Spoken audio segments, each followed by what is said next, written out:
मैत्रीं भजत अखिलहृज्जेत्रीं मैत्रीं भजत अखिलहृज्जेत्रीं मैत्रीं भजत अखिलहृज्जेत्रीम् आत्मवदेव परानपि पश्यत आत्मवदेव परानपि पश्यत युद्धं त्यजत स्पर्धां त्यजत युद्धं त्यजत स्पर्धां त्यजत त्यजत परेष्वक्रममाक्रमणम् त्यजत परेष्वक्रममाक्रमणम् मैत्रीं भजत अखिलहृज्जेत्रीं जननी पृथिवी कामदुघास्ते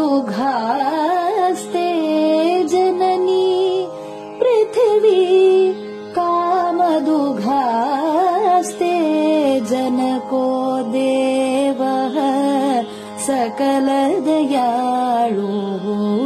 जनको देवः सकलदयाळुः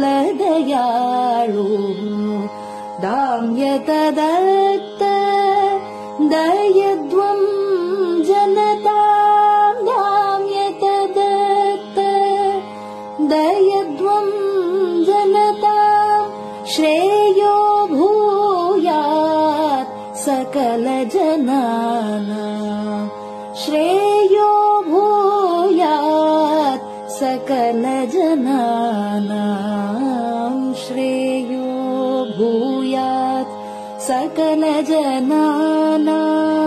श्रेयो भूयात् सकलजनानां श्रेयो भूयात् सकलजनानां.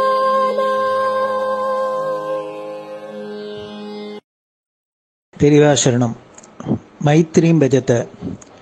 பாடியவர் குமாரி சிவஸ்ரீ ஸ்கந்தபிரசாத். பெரிவா சரணம். வணக்கம். பெரிவா வானொலியின் காலை நிகழ்ச்சிகளுக்கு உங்களை அன்புடன் வரவேற்கிறோம். முதலில் பெரிவா சுப்பிரபாதம்.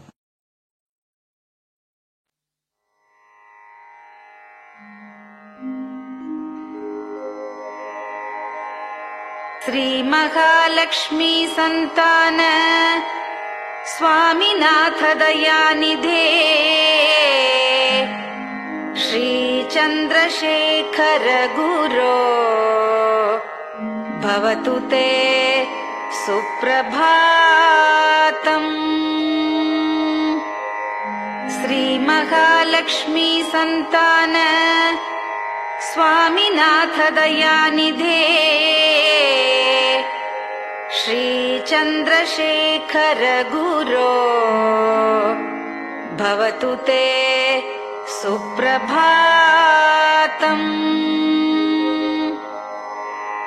सुब्रह्मण्यार्य कुमार श्रुतिसारस्वरूपिणे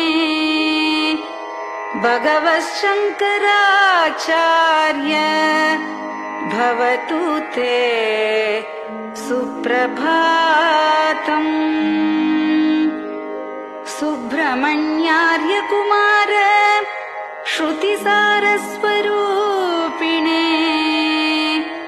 भगवच्छंकराचार्य भवतु ते सुप्रभातम्. उत्तिष्ठ स्वाम्यधिष्ठानात् जगद्गुरु महाप्रभो कामकोटिमठेशाय भवतु ते सुप्रभातम्. उत्तिष्ठ स्वाम्यधिष्ठानात् जगद्गुरु महाप्रभो कामकोटिमटेशाय भवतु ते सुप्रभातम्। निर्गुणाय निर्मलाय मायातीतस्वरूपिणे आत्मविदां वरेण्याय भवतु ते सुप्रभातम्। निर्गुणाय निर्मलाय मायातीतस्वरूपिणे आत्मविदां वरेण्याय भवतु ते सुप्रभातम्। साधुसङ्गसमूहाय सर्वज्ञः सर्वसाक्षिणे सत्यधर्मशरीराय भवतु ते सुप्रभातम्। साधुसङ्गसमूहाय सर्वज्ञः सर्वसाक्षिणे सत्यधर्मशरीराय भवतु ते सुप्रभातम्।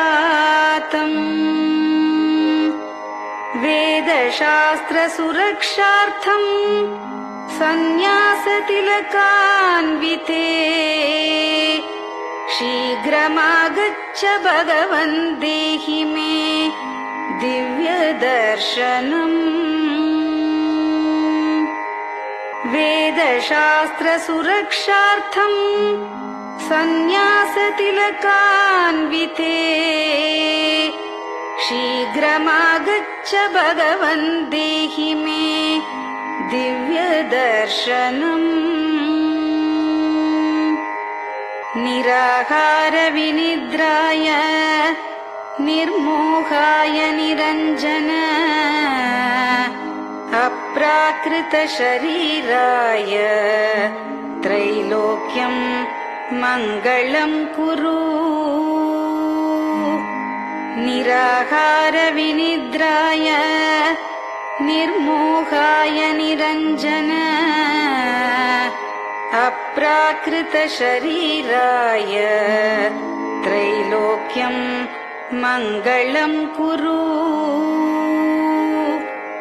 सम्पूर्णकल्याणगुण सच्चिदानन्दमद्गुरो अत्यद्भुतचरित्राय त्रैलोक्यं मङ्गलं कुरु। सम्पूर्णकल्याणगुण सच्चिदानन्दमद्गुरो अत्यद्भुतचरित्राय त्रैलोक्यं मङ्गलं कुरु। आदिमध्यान्तरहित चराचरमयान्विते अद्भुताय अशोकाय त्रैलोक्यं मङ्गलं कुरु। आदिमध्यान्तरहित चराचरमयान्विते अद्भुताय अशोकाय त्रैलोक्यं मङ्गलं कुरु।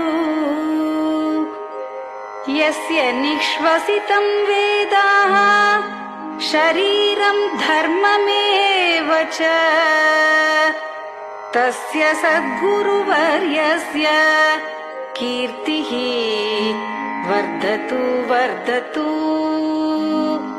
यस्य निःश्वसितं वेदाः शरीरं धर्ममेव च तस्य सद्गुरुवर्यस्य कीर्तिः वर्धतु वर्धतु।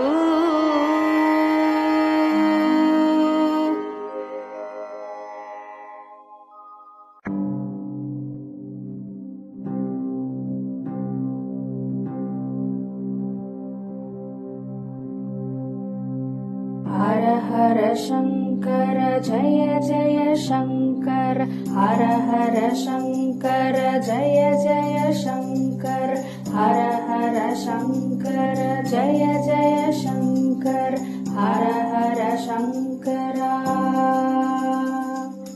हर हर शङ्कर जय जय शङ्कर हर हर शङ्कर जय जय शङ्कर हर हर शङ्कर जय जय शङ्कर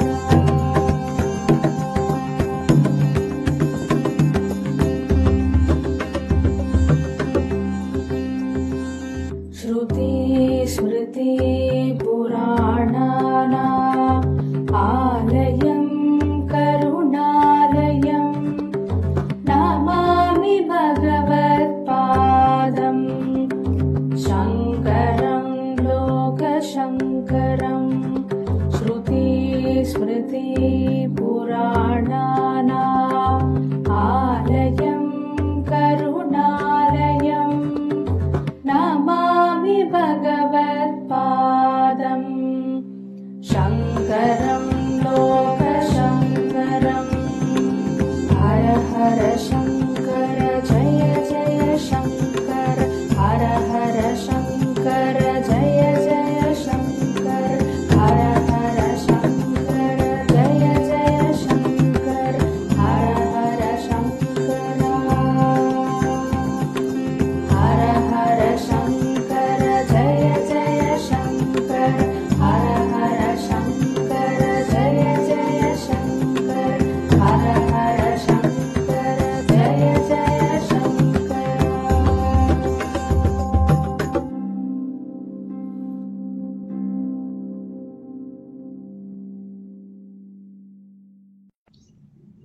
பெரியவாச்சரணம். பெரியவா கராவலம்பம். பாடியவர் ஸ்ரீமதி லதா ஸ்ரீதரன் அவர்கள்.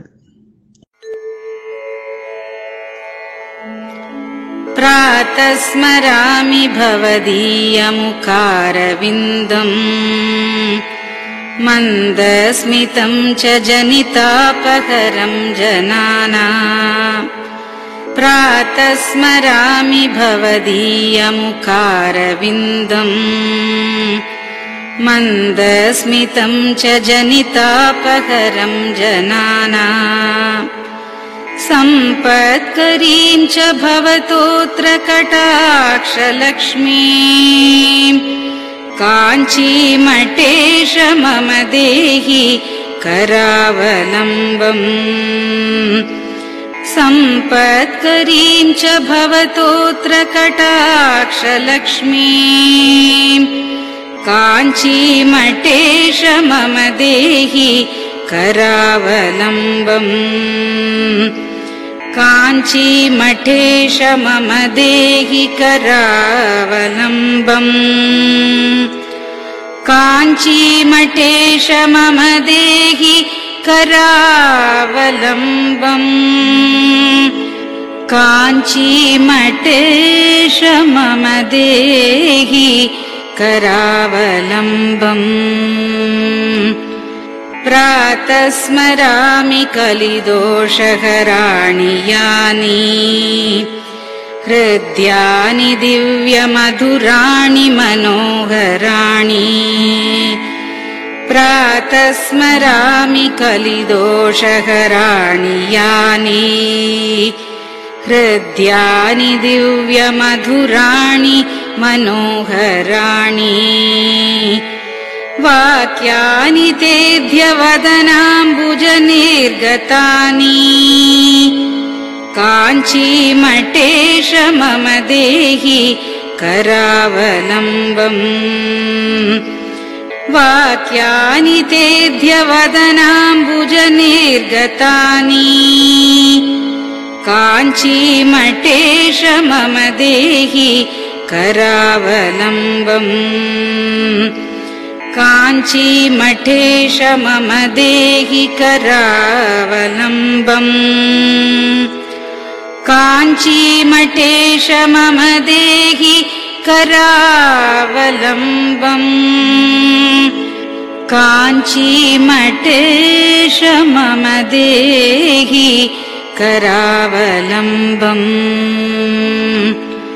वक्षस्थलं विमलहेम समानवर्णम् भस्माङ्कितं जनमनोहर कुङ्कुमाक्तम्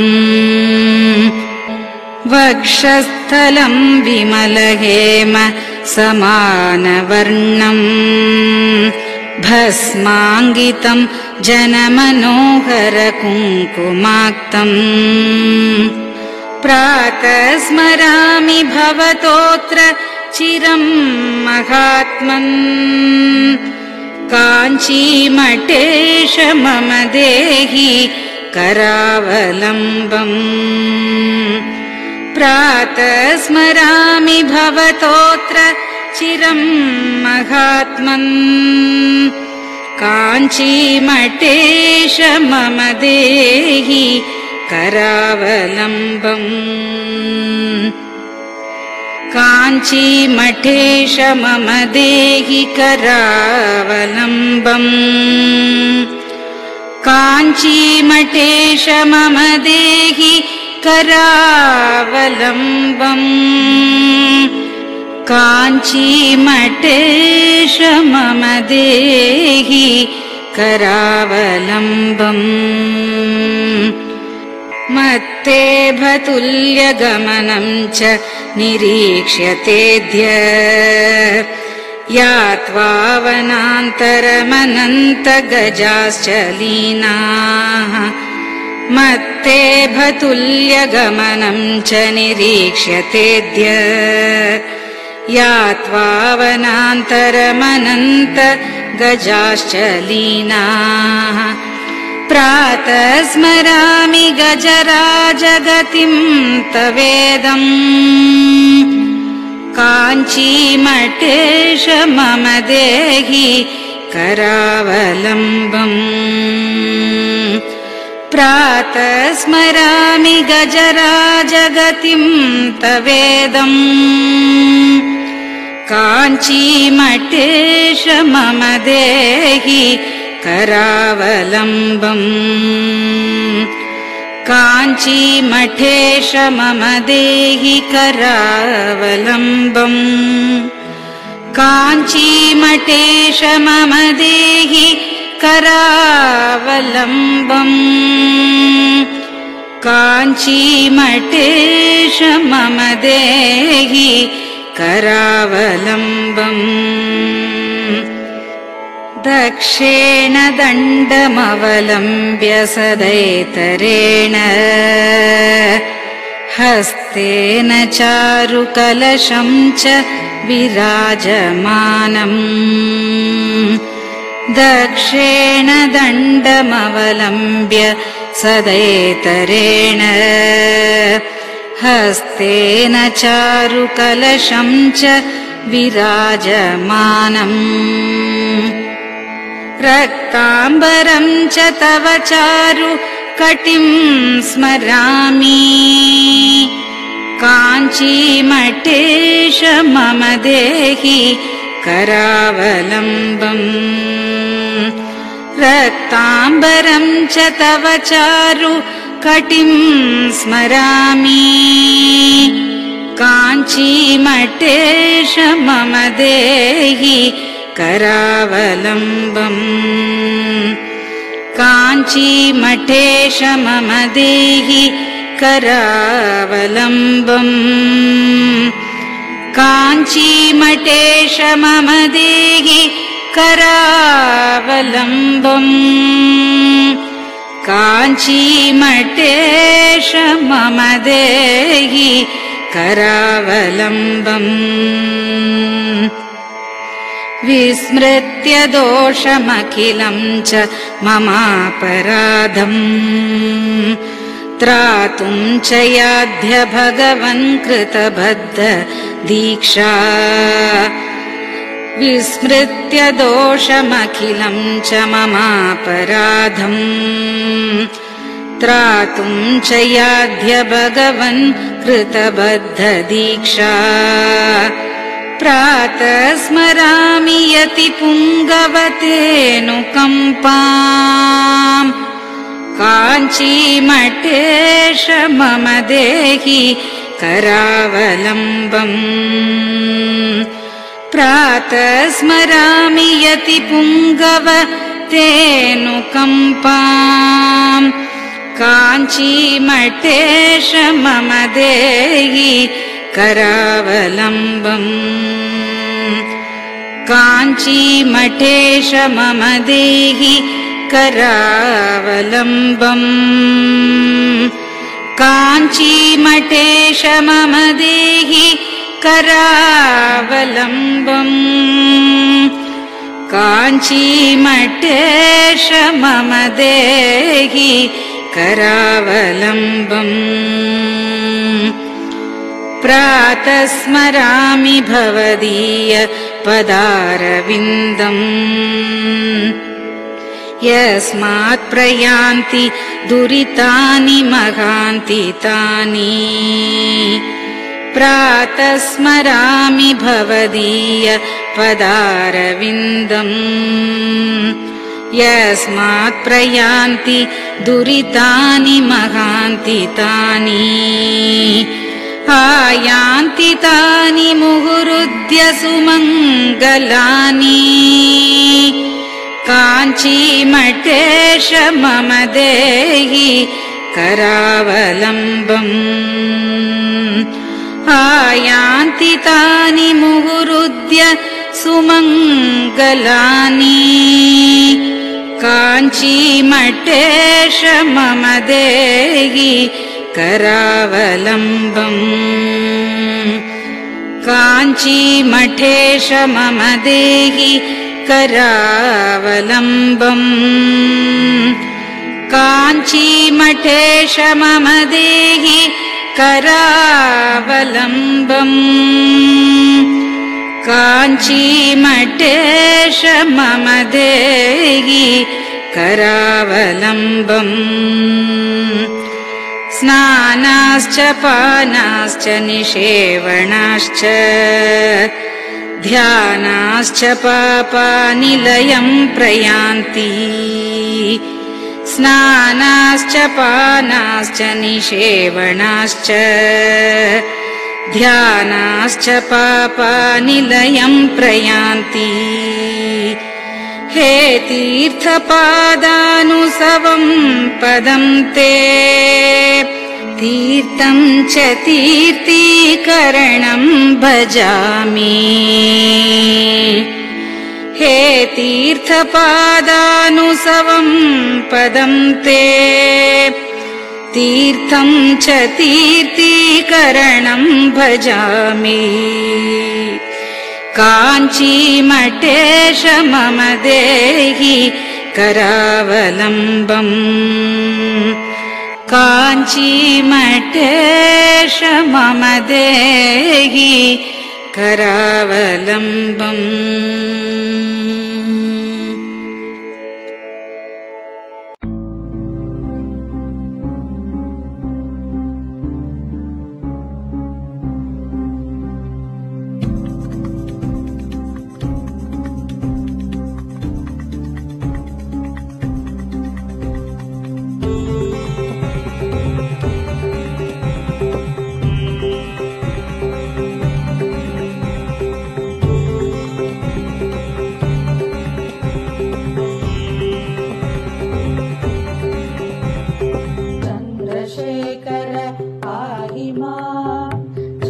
चन्द्रशेखर रक्ष माम् चन्द्रशेखर पाहि माम् जय चन्द्रशेखर रक्ष माम् हर हर शम्भो शिव शिव शम्भो हर हर शम्भो शिव शिव शम्भो हर हर शम्भो शिव शिव शम्भो हर हर शम्भो शिव शिव शम्भो चन्द्रशेखर पाहि माम् चन्द्रशेखर रक्ष माम् चन्द्रशेखर पाहि माम् जय चन्द्रशेखर रक्ष माम् हर हर शम्भो शिव शिव शम्भो हर हर शम्भो शिव शिव शम्भो हर हर शम्भो शिव शिव शम्भो हर हर शम्भो शिव शिव शम्भो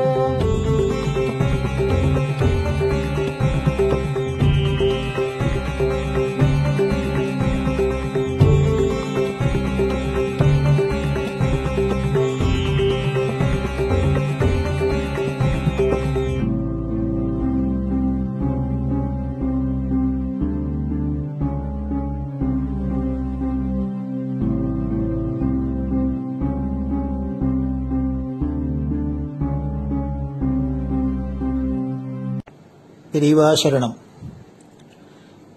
பெரியவா வானொலி நேயர்களுக்காக இந்த கொரோனாங்கிற ஒரு கொடிய நோய் உலகை விட்டு போய் எல்லோரும் ஆரோக்கியமா சௌக்கியமா வாழறதுக்காக ஜெகத்குரு சங்கராச்சாரியர் ஸ்ரீ காஞ்சி காமகோடி பீடாதிபதி ஸ்ரீ சங்கர விஜயேந்திர சரஸ்வதி பாலபிரிவா இந்திராட்சி சிவகவச்சம் அப்படிங்கிற ஒரு ஸ்லோகத்தை பாராயணம் பண்ண சொல்லியிருக்கா. அதனால குரு ஆணைப்படி இந்த இந்திராட்சி சிவகவச்ச ஸ்லோகத்தை பெங்களூர் பசவங்குடி ஸ்ரீ சத்குரு வேத பாடசாலை அத்தியாபகர் பிரம்மஸ்ரீ டாக்டர் ஸ்ரீனிவாச சர்மா அவர்கள் தங்களோட மாணவர்களோட சொல்றத இப்ப பெரியவா வானொலியில ஒலிபரப்பப்படுறது. இத கேட்டாலே இது ஒலிக்கிற இடத்திலேருந்தே வியாதி முதலான சகல கஷ்டங்களும் போகும் அப்படின்னு மகாபெரிவாளும் சொல்லியிருக்கா, காஞ்சி ஆச்சாரியாலும் ஆணை பண்ணியிருக்கா. அதுபடி உங்களுக்கு இந்த இந்திராட்சி சிவகவச்ச ஸ்லோகம் வழங்கப்படுறது. பெரியவா சரணம். ஓம் ஸ்ரீ குருப்யோ நமஹ. ஹரிஹி ஓம். மகாகணபதயே நமஹ. वाग्देव्यै नमः. मातृभ्यो नमः. पितृभ्यो नमः. आचार्येभ्यो नमः. अतिथिदेवताभ्यो नमः. श्रीसद्गुरुपरब्रह्मदेवताभ्यो नमः. सर्वमङ्गलमाङ्गल्ये शिवे सर्वार्थसाधिके शरण्ये त्र्यम्बके देवि नारायणि नमोऽस्तुते. नमो देव्यै महादेव्यै शिवायै सततं नमः. नमः प्रकृत्यै भद्रायै नियताः प्रणतास्मताम्. ॐ श्रीजगदम्बायै नमः. अथ इन्द्राक्षी स्तोत्रम्. ॐ अस्य श्री इन्द्राक्षी स्तोत्रमहामन्त्रस्य शचीपुरन्दर ऋषिः अनुष्टुप्छन्दः. श्री इन्द्राक्षी देवता महालक्ष्मीर्बीजम् भुवनेश्वरी शक्तिः माहेश्वरी कीलकम्. श्री इन्द्राक्षी देवी प्रसाद सिद्ध्यर्थे जपे विनियोगः. ॐ अथ करन्यासाङ्गन्यासः. ॐ इन्द्राक्षीम् अङ्गुष्ठाभ्यां नमः. ॐ महालक्ष्मीम् तर्जनीभ्यां नमः. ॐ माहेश्वरीम् मध्यमाभ्यां नमः. ॐ अम्बुजाक्षीम् अनामिकाभ्यां नमः. ॐ कात्यायनीम् कनिष्ठिकाभ्यां नमः. ॐ कौमारीम् करतलकरपृष्ठाभ्यां नमः. ॐ इन्द्राक्षीम् हृदयाय नमः. ॐ महालक्ष्मीम् शिरसे स्वाहा. ॐ माहेश्वरीम् शिखायै वषट्. ॐ अम्बुजाक्षीम् कवचायहुम्. ॐ कात्यायनीम् नेत्रत्रयाय वौषट्. ॐ कौमारीम् अस्त्राय फट्. भूर्भुवः सुवरोमिति दिग्बन्धः. ध्यानम्. ॐ नेत्राणाम् दशभिः शतैः परिवृता मत्युग्रचर्माम्बराम् हेमाभाम् महतीम् विलम्बितशिखा मामुक्तकेशान्विताम् घण्टामण्डितपादपद्मयुगळान् नागेन्द्रकुम्भस्तनीम् इन्द्राक्षीम् परिचिन्तयामि सततम् प्रत्यक्षसिद्धिप्रदाम् इन्द्राक्षीम् द्विभुजाम् देवीम् पीतवस्त्रद्वयान्विताम् वामहस्ते वज्रधरान् दक्षिणेन वरप्रदाम् इन्द्राक्षीम् नौमि युवतीम् नानालङ्कारभूषिताम् प्रसन्नवदनाम् भोजामप्सरो गणसेविताम् ॐ अथ इन्द्राक्षी स्तोत्रप्रारम्भः। इन्द्र उवाच ॐ इन्द्राक्षी पूर्वतः पातु पात्वाग्नेयान्तथेश्वरी कौमारी दक्षिणे पातु नैऋत्याम् पातु पार्वती वाराही पश्चिमे पातु वायव्ये नारसिंह्यपि उदीच्याम् कालरात्रिर्मामीशान्याम् सर्वशक्तयः भैरव्योर्ध्वम् सदा पातु पात्वधो वैष्णवी तथा एवम् 10 दिशो रक्षेत् सर्वाङ्गम् भुवनेश्वरी इन्द्राक्षी नाम सा देवी दैवतैः समुदाहृता गौरी शाकम्भरी देवी दुर्गानाम् नीतिविश्रुता कात्यायनी महादेवी चण्डघण्टा महातपाः सावित्री सा च गायत्री ब्रह्माणी ब्रह्मवादिनी नारायणी भद्रकाली रुद्राणी कृष्णपिङ्गला अग्निज्वाला रौद्रमुखी कालरात्रि तपस्विनी मेघस्वना सहस्राक्षी विकटाङ्गी जडोदरी महोदरी मुक्तकेशी घोररूपा महाबला अजिता भद्रदानन्ता रोगहर्त्री शिवप्रिया शिवदूती कराली च शक्तिश्च परमेश्वरी आर्या दाक्षायणी चैव गिरिजा मेनकात्मजा महिषासुरसंहारी चामुण्डा सप्तमातृका सर्वरोगप्रशमनी नारायणी नमोऽस्तु ते इन्द्राणी चेन्द्ररूपा च इन्द्रशक्तिः परायणी वाराही नारसिंही च भीमा भैरवनादिनी सदा सम्मोहिनी देवी सुन्दरी भुवनेश्वरी एकाक्षरी महामायी एकाङ्गी एकनायकी कोमलश्यामलारूपी कोटिसूर्यप्रकाशिनी श्रुतिस्मृतिर्धृतिर्मेधा विद्यालक्ष्मीः सरस्वती अनन्ता विजयापर्णा मानस्तोकापराजिता भवानी पार्वती दुर्गा हैमवत्यम्बिका जया शिवा भवानी रुद्राणी शङ्करार्धशरीरिणी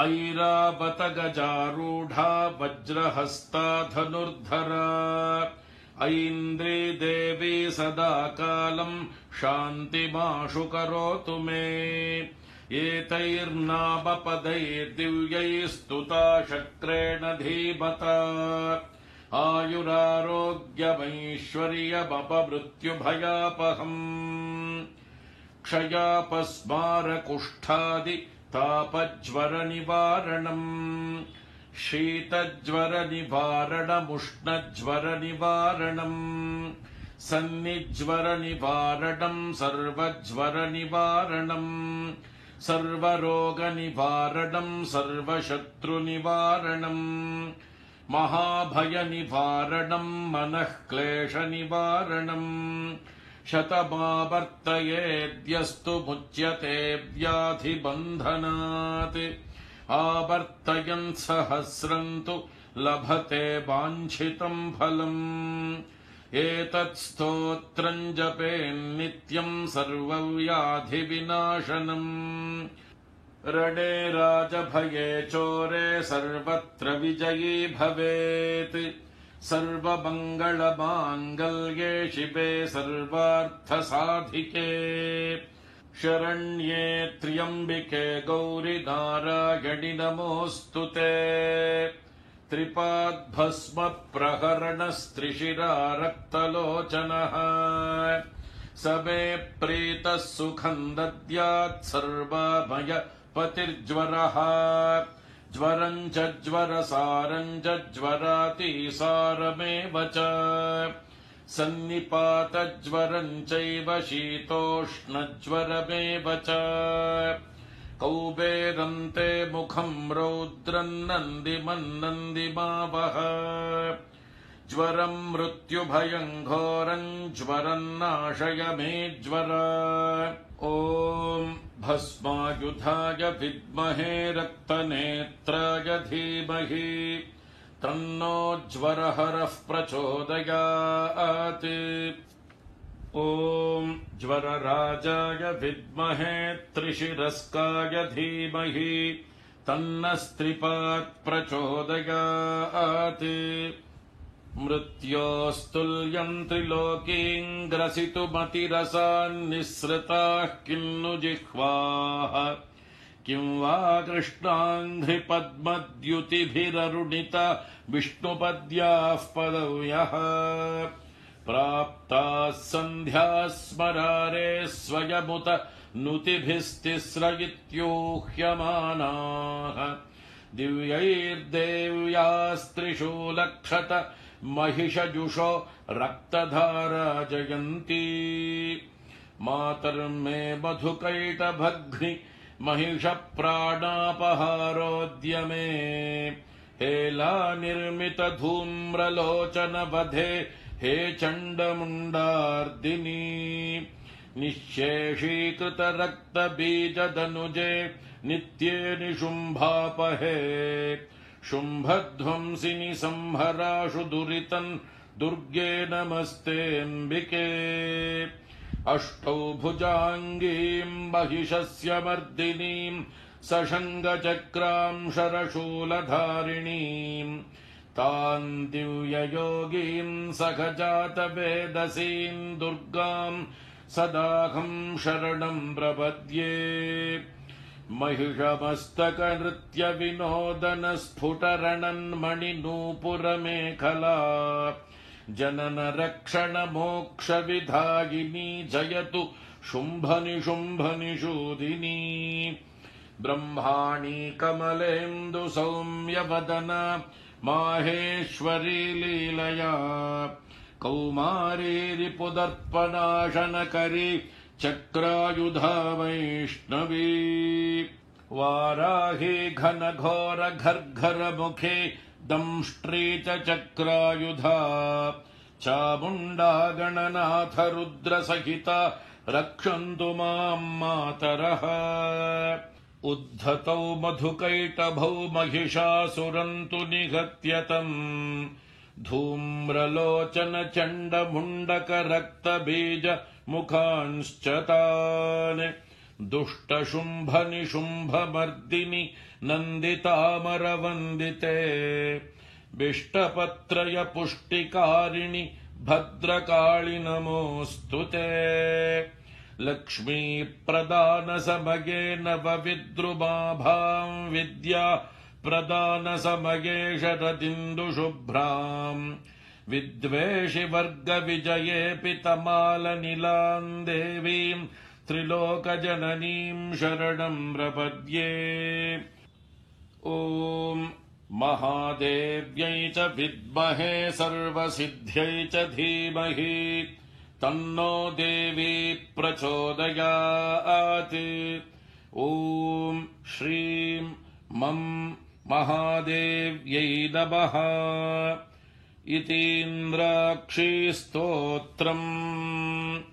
ॐ इन्द्राणी मासुनादिषु सुभगा महमश्रवम् न ह्यस्य अपरं च न जरसा परते पतिर्विश्वस्मादिन्द्र उत्तरः। ॐ इन्द्राणी मासुनादिषु सुपत्नी महमश्रवम् न ह्यस्य अपरं च न जरसा परते पतिः।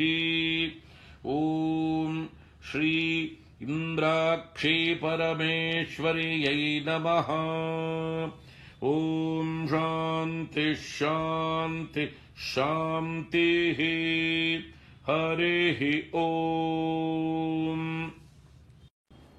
ॐ श्रीगुरुभ्यो नमः। हरिः ॐ। महागणपतये नमः। वाग्देव्यै नमः। मातृभ्यो नमः। पितृभ्यो नमः। आचार्येभ्यो नमः। अतिथिदेवताभ्यो नमः। श्रीसद्गुरुपरब्रह्मदेवताभ्यो नमः। ॐ अथ श्रीस्कान्दपुराणे ब्रह्मोत्तरखण्डस्थं श्रीशिवकवचस्तोत्रम्। ॐ वागर्थाविपसम्पृक्तौ वागर्थप्रतिपत्तये जगतः पितरौ वन्दे पार्वती परमेश्वरौ। माता च पार्वती देवी पिता देवो महेश्वरः। बान्धवाः शिवभक्ताश्च स्वदेशो भुवनत्रयम्। मृत्युञ्जयाय रुद्राय नीलकण्ठाय शम्भवे अमृतेशाय शर्वाय महादेवाय ते नमः। ॐ श्रीसाम्ब सदाशिव परब्रह्मदेवताभ्यो नमः। अस्य श्रीशिवकवचस्तोत्रमहामन्त्रस्य ऋषभयोगीश्वर ऋषिः अनुष्टुप् श्रीसाम्ब सदाशिवो देवता। ह्रां बीजं ह्रीं शक्तिः ह्रूं कीलकम् श्रीसाम्ब सदाशिव प्रीत्यर्थे शिवकवचस्तोत्र जपे विनियोगः। अथ करन्यासः। ॐ नमो भगवते ज्वलज्ज्वालामालिने। ॐ ह्रां सर्वज्ञशक्तिधाम्ने ईशानात्मने अङ्गुष्ठाभ्यां नमः। ॐ नमो भगवते ज्वलज्ज्वालामालिने। ॐ नं ह्रीं नित्यतृप्तिधाम्ने तत्पुरुषात्मने तर्जनीभ्यां नमः। ॐ नमो भगवते ज्वलज्ज्वालामालिने। ॐ मं ह्रूं अनादिबोध शक्तिधाम्ने अघोरात्मने मध्यमाभ्यां नमः। ॐ नमो भगवते ज्वलज्ज्वालामालिने। ॐ शिं ह्रैं स्वतन्त्रशक्तिधाम्ने वामदेवात्मने अनामिकाभ्यां नमः। ॐ नमो भगवते ज्वलज्ज्वालामालिने। ॐ वां ह्रौं नित्यमलुप्तशक्तिधाम्ने सद्योजातात्मने कनिष्ठिकाभ्यां नमः। ॐ नमो भगवते ज्वलज्ज्वालामालिने। ॐ यं ह्रः अनन्तशक्तिधाम्ने सर्वात्मने करतलकरपृष्ठाभ्यां नमः। अथाङ्गन्यासः। ॐ नमो भगवते ज्वलज्ज्वालामालिने ॐ ह्रां सर्वज्ञशक्तिधाम्ने ईशानात्मने हृदयाय नमः। ॐ नमो भगवते ज्वलज्ज्वालामालिने ॐ नं ह्रीं नित्यतृप्तिधाम्ने तत्पुरुषात्मने शिरसे स्वाहा। ॐ नमो भगवते ज्वलज्ज्वालामालिने ॐ मं ह्रूं अनादिबोधशक्तिधाम्ने अघोरात्मने शिखायै वषट्। ॐ नमो भगवते ज्वलज्ज्वालामालिने ॐ शिं ह्रैं स्वतन्त्रशक्तिधाम्ने वामदेवात्मने कवचाय हुम्। ॐ नमो भगवते ज्वलज्ज्वालामालिने ॐ वां ह्रौं नित्यमलुप्तशक्तिधाम्ने सद्योजातात्मने नेत्रत्रयाय वौषट्। ॐ नमो भगवते ज्वलज्ज्वालामालिने ॐ यं ह्रः अनन्तशक्तिधाम्ने सर्वात्मने अस्त्राय फट्।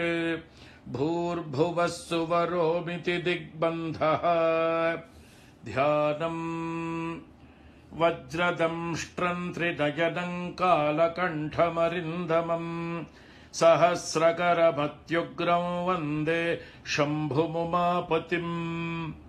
अथापरं सर्वपुराणगुह्यं निःशेषपापौघहरं पवित्रम् जयप्रदं सर्वविपद्विमोचनं वक्ष्यामि शैवं कवचं हितायते। ऋषभयोगीश्वर उवाच नमस्कृत्वा महादेवं विश्वव्यापिनमीश्वरम् वक्ष्ये शिवमयं वर्म सर्वरक्षाकरन् नृणाम्। शुचौ देशे समासीनो यथावत्कल्पितासनः जितेन्द्रियो जितप्राणश्चिन्तये शिवमव्ययम्। हृत्पुण्डरीकान्तरसन्निविष्टं स्वतेजसा व्याप्तनभोऽवकाशम् अतीन्द्रियं सूक्ष्ममनन्तमाद्यं ध्यायेत्परानन्दमयं महेशम्। ध्यानावधूताखिलकर्मबन्धश्चिरञ्चिदानन्द निमग्नचेताः षडक्षरन्याससमाहितात्मा शैवेन कुर्यात् कवचेन रक्षा। अथ कवचस्तोत्रम्। ॐ मां पातु देवोऽखिलदेवतात्मा संसारकूपे पतितं गभीरे। तन्नामदिव्यं वरमन्त्रमूलं धुनोतु मे सर्वघं हृदि स्थम्। सर्वत्र मां रक्षतु विश्वमूर्तिर्ज्योतिर्मयानन्द घनश्चिदात्मा। अणोरणीयानुरुशक्तिरेकः स ईश्वरः पातु भयादशेषात्। यो भूस्वरूपेण बिभर्ति विश्वं पायात् स भूमेर्गिरिशोष्टमूर्तिः। योपां स्वरूपेण नृणां करोति सञ्जीवनं सोऽवतु मां जलेभ्यः। कल्पावसाने भुवनानि दग्ध्वा सर्वाणि यो नृत्यति भूरिलीलः। सकालरुद्रोऽवतु मान्दवाग्नेर्वात्यादि भीतेरखिलाश्च तापात्। प्रदीप्तविद्युत्कनकावभासो विद्यावराभीतिकुठारपाणिः। चतुर्मुखस्तत्पुरुषस्त्रिनेत्रः प्राच्यां स्थितो रक्षतु मामजस्रम्। कुठारवेदाङ्कुशपाशशूलः कपालमालाक्ष गुणान्दधानः चतुर्मुखो नीलरुचिस्त्रिनेत्रः पायादघोरो दिशि दक्षिणास्याम् कुन्देन्दुशङ्खस्फटिकावभासो वेदाक्षमालावरदाभयाङ्कः त्र्यक्षश्चतुर्वक्त्र उरुप्रभावः सद्योऽधिजातोऽवतु माम् प्रतीच्याम् वराक्षमालाभयटङ्क हस्तः सरोजकिञ्जल्कसमानवर्णः त्रिलोचनश्चारु चतुर्मुखो माम् पायादुदीच्याम् दिशि वामदेवः वेदाभयेष्टाङ्कुशटङ्कपाशः कपाल ढक्काक्षकशूलपाणिः सितद्युतिः पञ्चमुखो बतान्मा मीशान ऊर्ध्वम् परमप्रकाशः मूर्धानमव्यान्मम चन्द्र मौलिर्भालम् ममाव्यादथ भालनेत्रः नेत्रे ममाव्याद्भगनेत्रहारी नासाम् सदा रक्षतु विश्वनाथः पायाच्छ्रुति मे श्रुतिगीतकीर्तिः कपोलमव्या सततम् कपाली वक्त्रम् सदा रक्षतु पञ्चवक्त्रो जिह्वाम् सदा रक्षतु वेदजिह्वः कण्ठम् गिरीशोऽवतु नीलकण्ठः पाणिद्वयम् पातु पिनाकपाणिः स्कन्धौ वृषस्कन्धगतिश्च सोऽव्यात् पार्श्वद्वयम् पातु सुरासुरेशः दोर्मूलमव्यान्मम धर्मबाहुर्वक्षस्थलम् दक्षमखान्तकोऽव्यात् ममोदरम् पातु गिरीन्द्रधन्वा मध्यम् ममाव्यान्मदनान्तकारी हेरम्बतातो मम पातु नाभिम् पायात्कटिन् धूर्जटिरीश्वरो मे स्मरारिरव्यान्मम गुह्यदेशम् पृष्ठम् सदा रक्षतु शूलपाणिः ऊरुद्वयम् पातु कुबेरमित्रो जानुद्वयम् मे जगदीश्वरो व्यात् जङ्घायुगम् पुङ्गवकेतुरव्यात् पादौ ममाव्यात् सुरवन्द्यपादः महेश्वरः पातु दिनादियामे माम् मध्ययामेवतु वामदेवः त्रिलोचनः पातु तृतीययामे वृषध्वजः पातु दिनान्त्ययामे पायान्निषादौ शशिशेखरो माम् गङ्गाधरो रक्षतु मान्निशीथे गौरीपतिः पातु निशावसाने मृत्युञ्जयो रक्षतु सर्वकालम् अन्तःस्थितम् रक्षतु शङ्करो माम् स्थाणुः सदा पातु बहिःस्थितम् माम् तदन्तरे पातु पतिः पशूनाम् सदाशिवो रक्षतु माम् समन्तात् तिष्ठन्तमव्याद्भुवनैकनाथः पाया ध्वरजन्तम् प्रमथाधिनाथः वेदान्तवेद्योऽवतु मान्निषण्णम् मामव्ययः पातु शिवशयानम् मार्गेषु माम् रक्षतु नीलकण्ठः शैलादिदुर्गेषु पुरत्रयारिः अरण्यवासादिमहाप्रवासे पायान्मृगव्याधौदारशक्तिः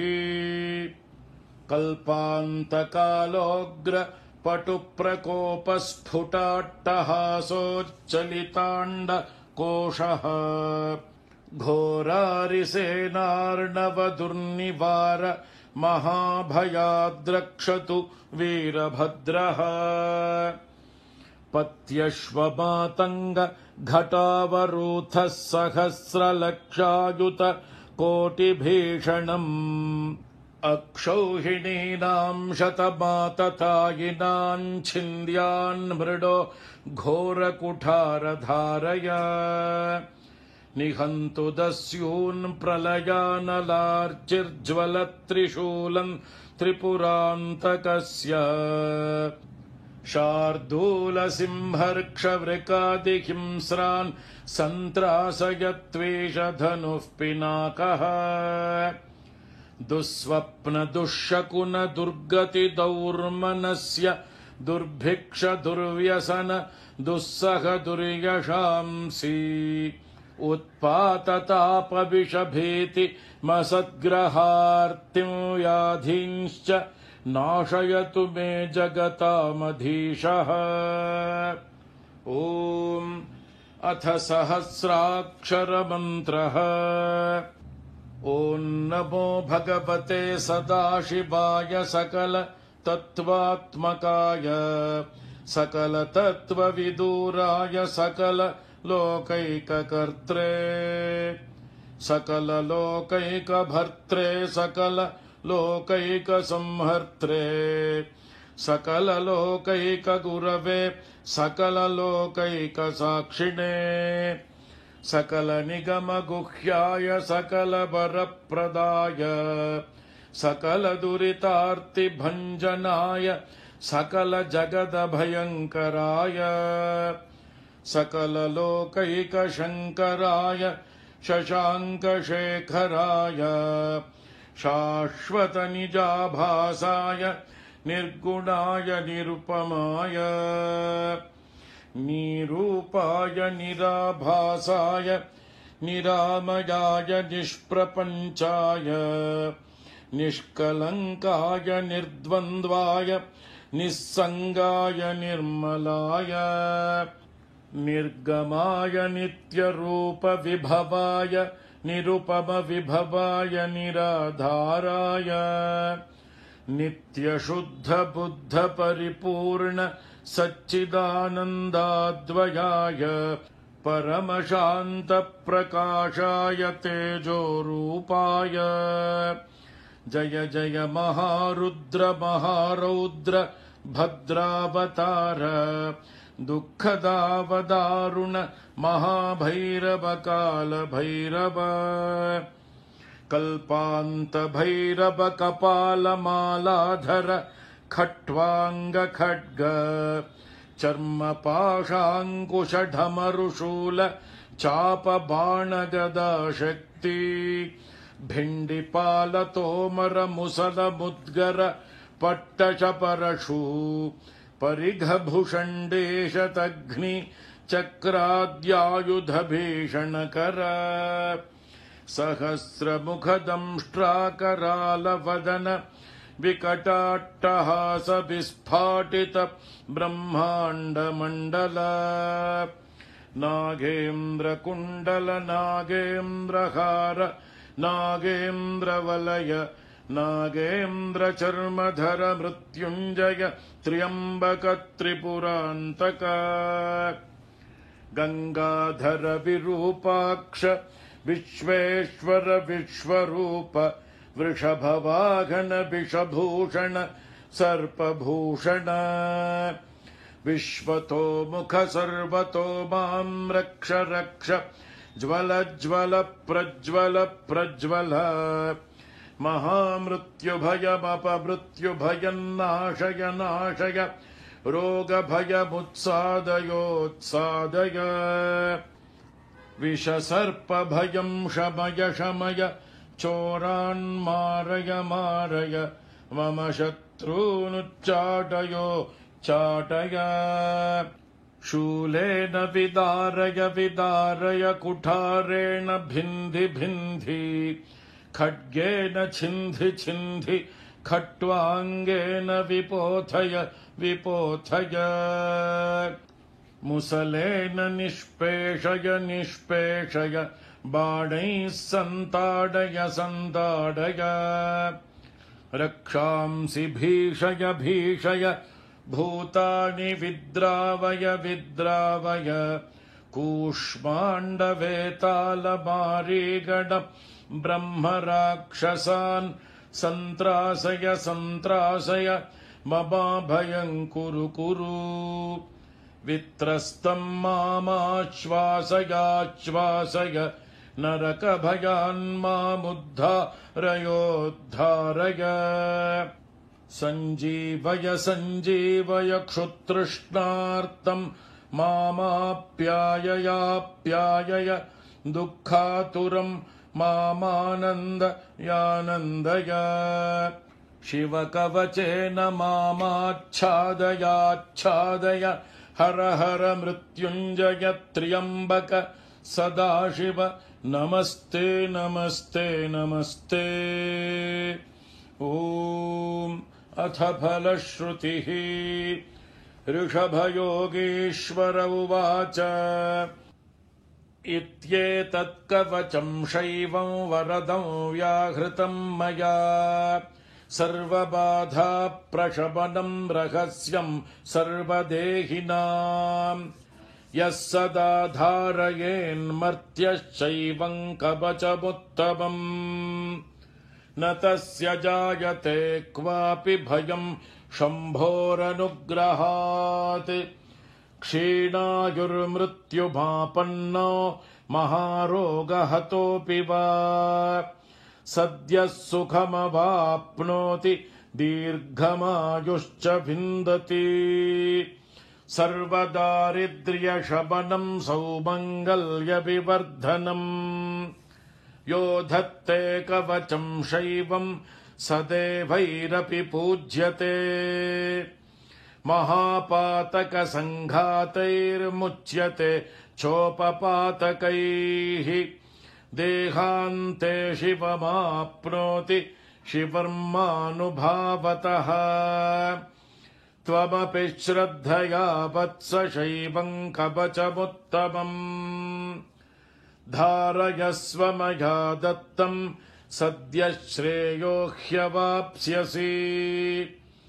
सूत उवाच इत्युक्त्वा ऋषभो योगी तस्मै पार्थिवसूनवे ददौ शङ्खं महारावं खड्गं चारिनिषूदनम् पुनश्च भस्म सम्मन्त्र्य तदङ्गं सर्वतो स्पृशत् गजानां 6,000 द्विगुणं च बलं ददौ भस्म प्रभावात् सम्प्राप्त बलैश्वर्यधृतिस्मृतिः स राजपुत्रश्शुशुभे शरदर्क इव श्रिया तमाह प्राञ्जलिं भूयः स योगी राजनन्दनम् एष खड्गो मया दत्तस्तपो मन्त्रानुभावतः शितधारमिमं खड्गं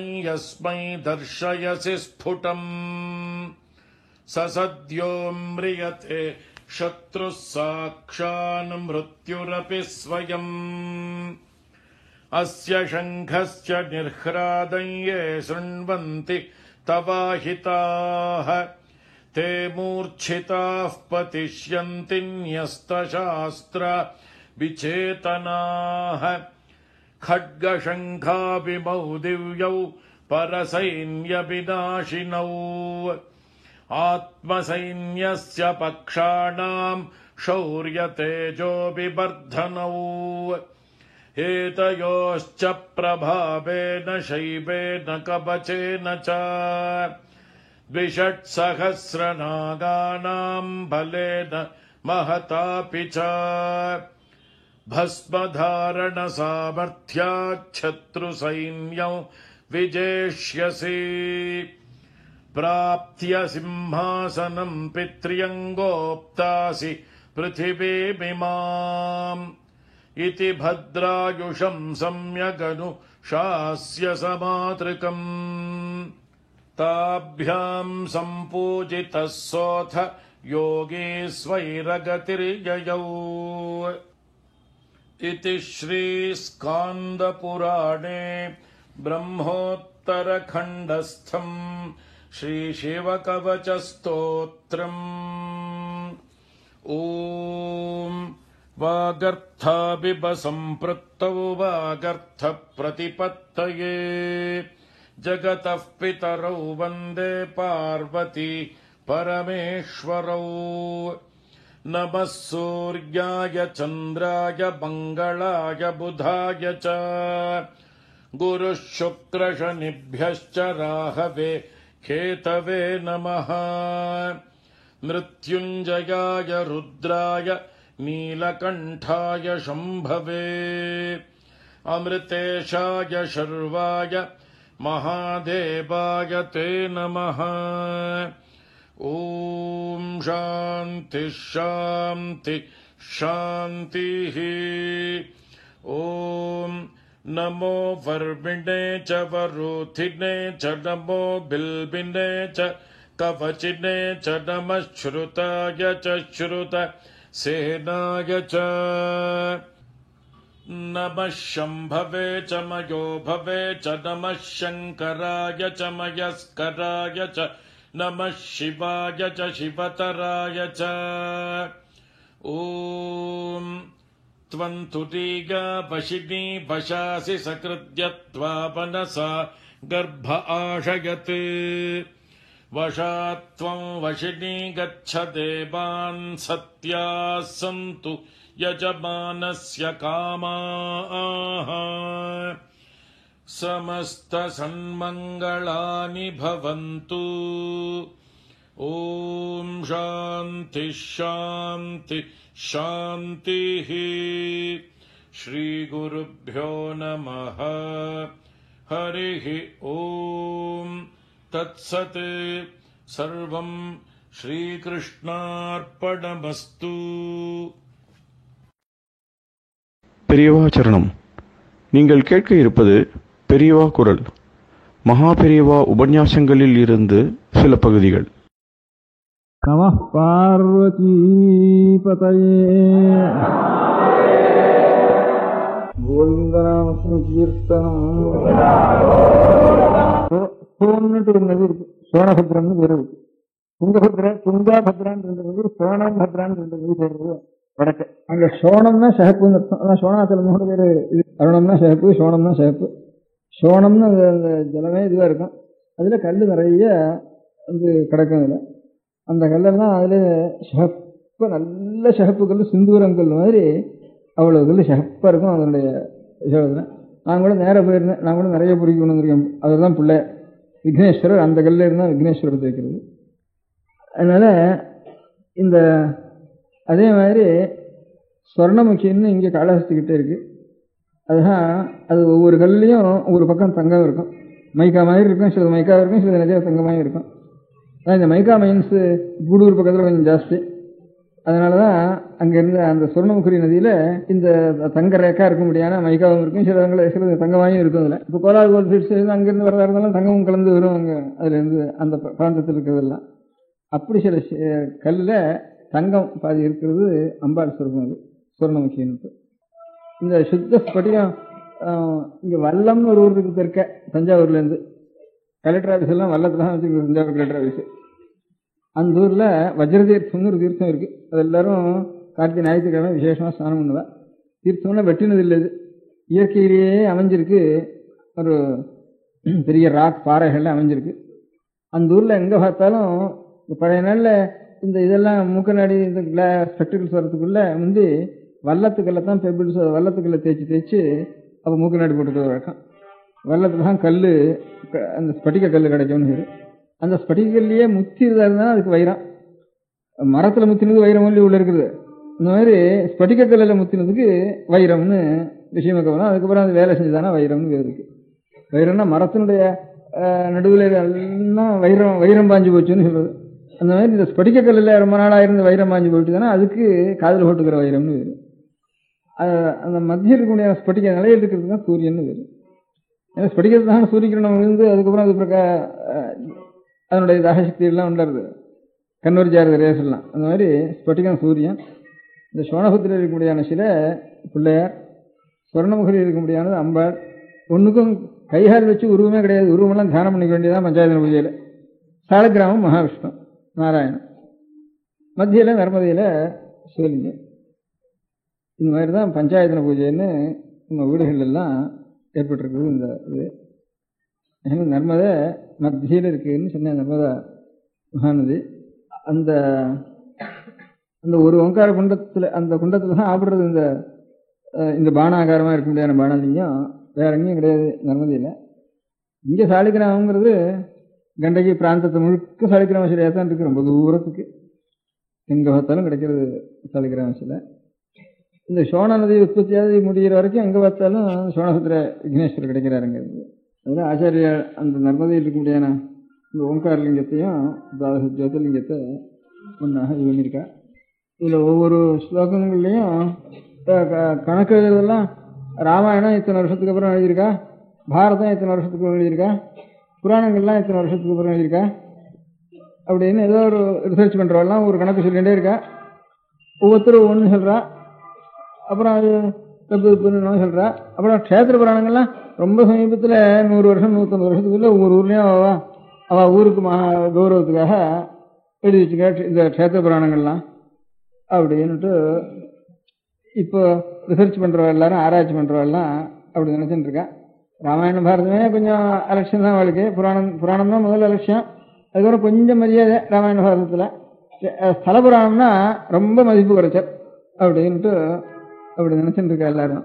நான் ஸ்தல புராணத்தில் இருக்கிற சிரமம் பெரிய புராணங்கள் எல்லாம் இல்லை, ஸ்மிருதி தர்மசாஸ்திரங்களில் கூட இல்லை, அவ்வளவு தானே இருக்கு. ஒவ்வொரு லிங்கங்களை பற்றியும் ஒவ்வொரு க்ஷேத்திரத்தை பற்றியும் ஸ்தல புராணம் நிறைய சொல்லியிருக்கு. அதை பார்த்தா ஸ்தல புராணம் படித்தா போகிறோம்னு தோன்றது எனக்கு.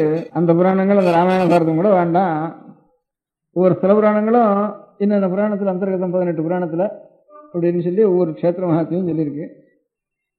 ஸ்தல புராணங்கள்லாம் 100-200 வருஷத்துக்கு முந்தினது கிடையவே கிடையாதுன்னு தீர்மானம் ஆராய்ச்சி பண்ணுறவளுக்கு. ஆனால் எனக்கு பட்சி தீர்த்தம்னு ஒரு க்ஷேத்திரம் இருக்கு. இப்போ அந்த பட்சி தீர்த்தம்னா அதுக்கு இந்த நாயன்மார்கள் பாடுறதுக்கு வந்ததே 1200 1300 வருஷம் ஆச்சுன்னு தீர்மானமாக அது ஒத்துக்கிறா. அன்னைக்கே கழுகு குன்றத்துலன்னு எழுதியிருக்காரு. அன்னைக்கே கொண்டு கழுகு வந்துருக்கு அந்த ஊரில். அதுக்கே கழுகு குன்றம்னு அப்பவே பிடிச்சி பேர் ஏற்பட்டுருக்கு. அதனால பட்சி தீர்த்தங்கிற பேரை முதல்ல இவருடைய 1200 வருஷத்துக்கு முந்தையாவது அந்த பேர் இருந்திருக்கணும். அதனால இந்த க்ஷேத்திரத்தில் அது பட்சி வருது அது வருதுன்னு இன்னைக்கு எழுதியிருக்க புராணத்தில் பார்த்தோம்னா இது 1300 வருஷத்துக்கு இருக்க முடியாது. அன்னைக்கு கழுகுன்றத்துல என்ன அவர் சொல்லணும்னா எத்தனை நாளாக கழுகுன்றதுக்கு பேர் இருந்து அவரும் இது கழுகுன்றன்னு பேர் சொல்லியிருக்கணும் அவர். அதனால அத்தனை நாளைக்கு முந்தையா இருக்கணும். இவன் ராமாயணத்துக்கும் பாரதத்துக்கும் எந்த டைம் சொல்றாலும் அது க்ஷேத்திர புராணத்துக்கு அந்த டயத்தை காலம் ஜாஸ்தியாக போயிடுறது. அது ஒரு இல்லை ஒன்றும் இல்லை. இப்போ க்ஷேத்திர புராணங்கள் ஸ்தல புராணங்கள் என்னென்ன சொல்லியிருக்கோ இதெல்லாம் பார்த்தோம்னா ஆழ்வார் இந்த பாசுரங்கள்லையும் சரி, இந்த நாயன்மார்கள் பாடல்லையும் சரி, ஒவ்வொரு ஊருக்கு போனாலும் அந்தந்த ஸ்தல புராணத்தில் இன்னைக்கு என்னென்ன சொல்லியிருக்கோ இந்த கதையை அவள் எழுதி வச்சிருக்கா. அவன் வந்தான், அந்த ராவணன் வந்தான், இல்லை அவன் தூக்கினான், இந்திரன் வந்தான், அவன் பூஜை பண்ணினான், கௌதமன் வந்தான்ட்டு இந்த கதைகள்லாம் இந்த ஒவ்வொரு ஊர் ஸ்தல புராணத்தில் லிங்கங்களை பற்றி என்ன சொல்லியிருக்கோ இதெல்லாம் அதில் எழுதி வச்சிருக்கு. அதில் அதை காட்டிலும் பழைய புராணத்தில் இருக்கக்கூடியான தலை காலு இதெல்லாம் சொல்லியிருக்க. இதெல்லாம் இன்னைக்கு கிடைக்கிறதெல்லாம் அவ்வளவு நேரம் இருக்கு, காலு இவ்வளவு தலை இருக்கு எவ்வளவு தலை இருக்குன்னு பேப்பரை பார்க்குறோம் இப்போ. அதனால இது எல்லாத்தையும் சேர்த்து பார்த்தா ஒரு புராணம் இவ ஆராய்ச்சி விசாரிச்சு இதை நம்பிட்டு நான் ஒன்றும் ஏமாந்து போகக்கூடாதுன்னுட்டு தோன்றது. அது பொய் இது பொய்ன்னுட்டு ரொம்ப சுலபமாக சொல்றது. பொய்ன்னு சொல்றது கண்ணை மூட்டு இருக்கவங்க சொல்லிவிடலாம், அவனுக்கு ஒன்றும் தெரியலையே, அதனால எனக்கு ஒன்றும் தெரியல, அதனால எல்லாம் பொய்ன்னுட்டு சொல்லிவிடலாம். நம்ம அஜ்ஞானத்தை தான் அது காட்டுறது. அது தாழம்பூக்குன்னு ஆரம்பிச்சேனா, தாழம்பூ புராணத்துக்கு லிங்கம் இருக்குன்னா சொன்னேன், லிங்கம் நர்மதா லிங்கம்னுட்டு அதுதான் அதுதான் வரப்போறேன். அந்த மாதிரி அந்த இது எங்கேயோ போயிட்டு அதுவரை இருக்க வேண்டியிருக்கு, எங்கேயோ கதை சொல்லிட்டு அதுவரை இருக்க வேண்டியிருக்கு. ஒவ்வொரு கோவிலையும் நீங்கள் பார்த்தீங்கன்னா தெரியும், பின்னால சிவன் கோவிலுக்கு பின்னால கர்ப்பரகத்துக்கு பின்னால இந்த ஹம்சமும் இந்த வராகமும் இன்னொன்று பிரம்மவிஷ்ணுக்களும், சில நேரம் பிரம்மவிஷ்ணு இருப்பா இருக்க மாட்டா, ஹம்சம் வராகம் நிச்சயம் இருக்கும். இந்த வராக ரூபாயும் கீழே பேத்துல வருவதாகவும் பரதந்து வருவதாகவும் இந்த லிங்கத்துக்கு ஓவலா இந்த லிங்கத்திலேயே ஒரு 20 சர்க்கிள் ஒன்று போட்டு அதில் சாமி முழுக்க இருப்பார். ஆனால் தலை மாத்திரம் கொஞ்சம் பாதி தெரியாது, கால் மாத்திரம் அடி தெரியாது, அப்படி இருக்கும். அடிமுடி காணாத ஆண்டவர்னு ஹீரோ இருக்கு. லிங்கோத்பவமூர்த்தின்னு நீ பார்த்துருக்கீங்க? லிங்கோத்பவமூர்த்தி பார்த்துருக்கேன் நான் யாராலும் பார்த்துருக்கேடா? அங்கே இங்க கபாலீஸ்வரர் கோயில் இருக்காங்க.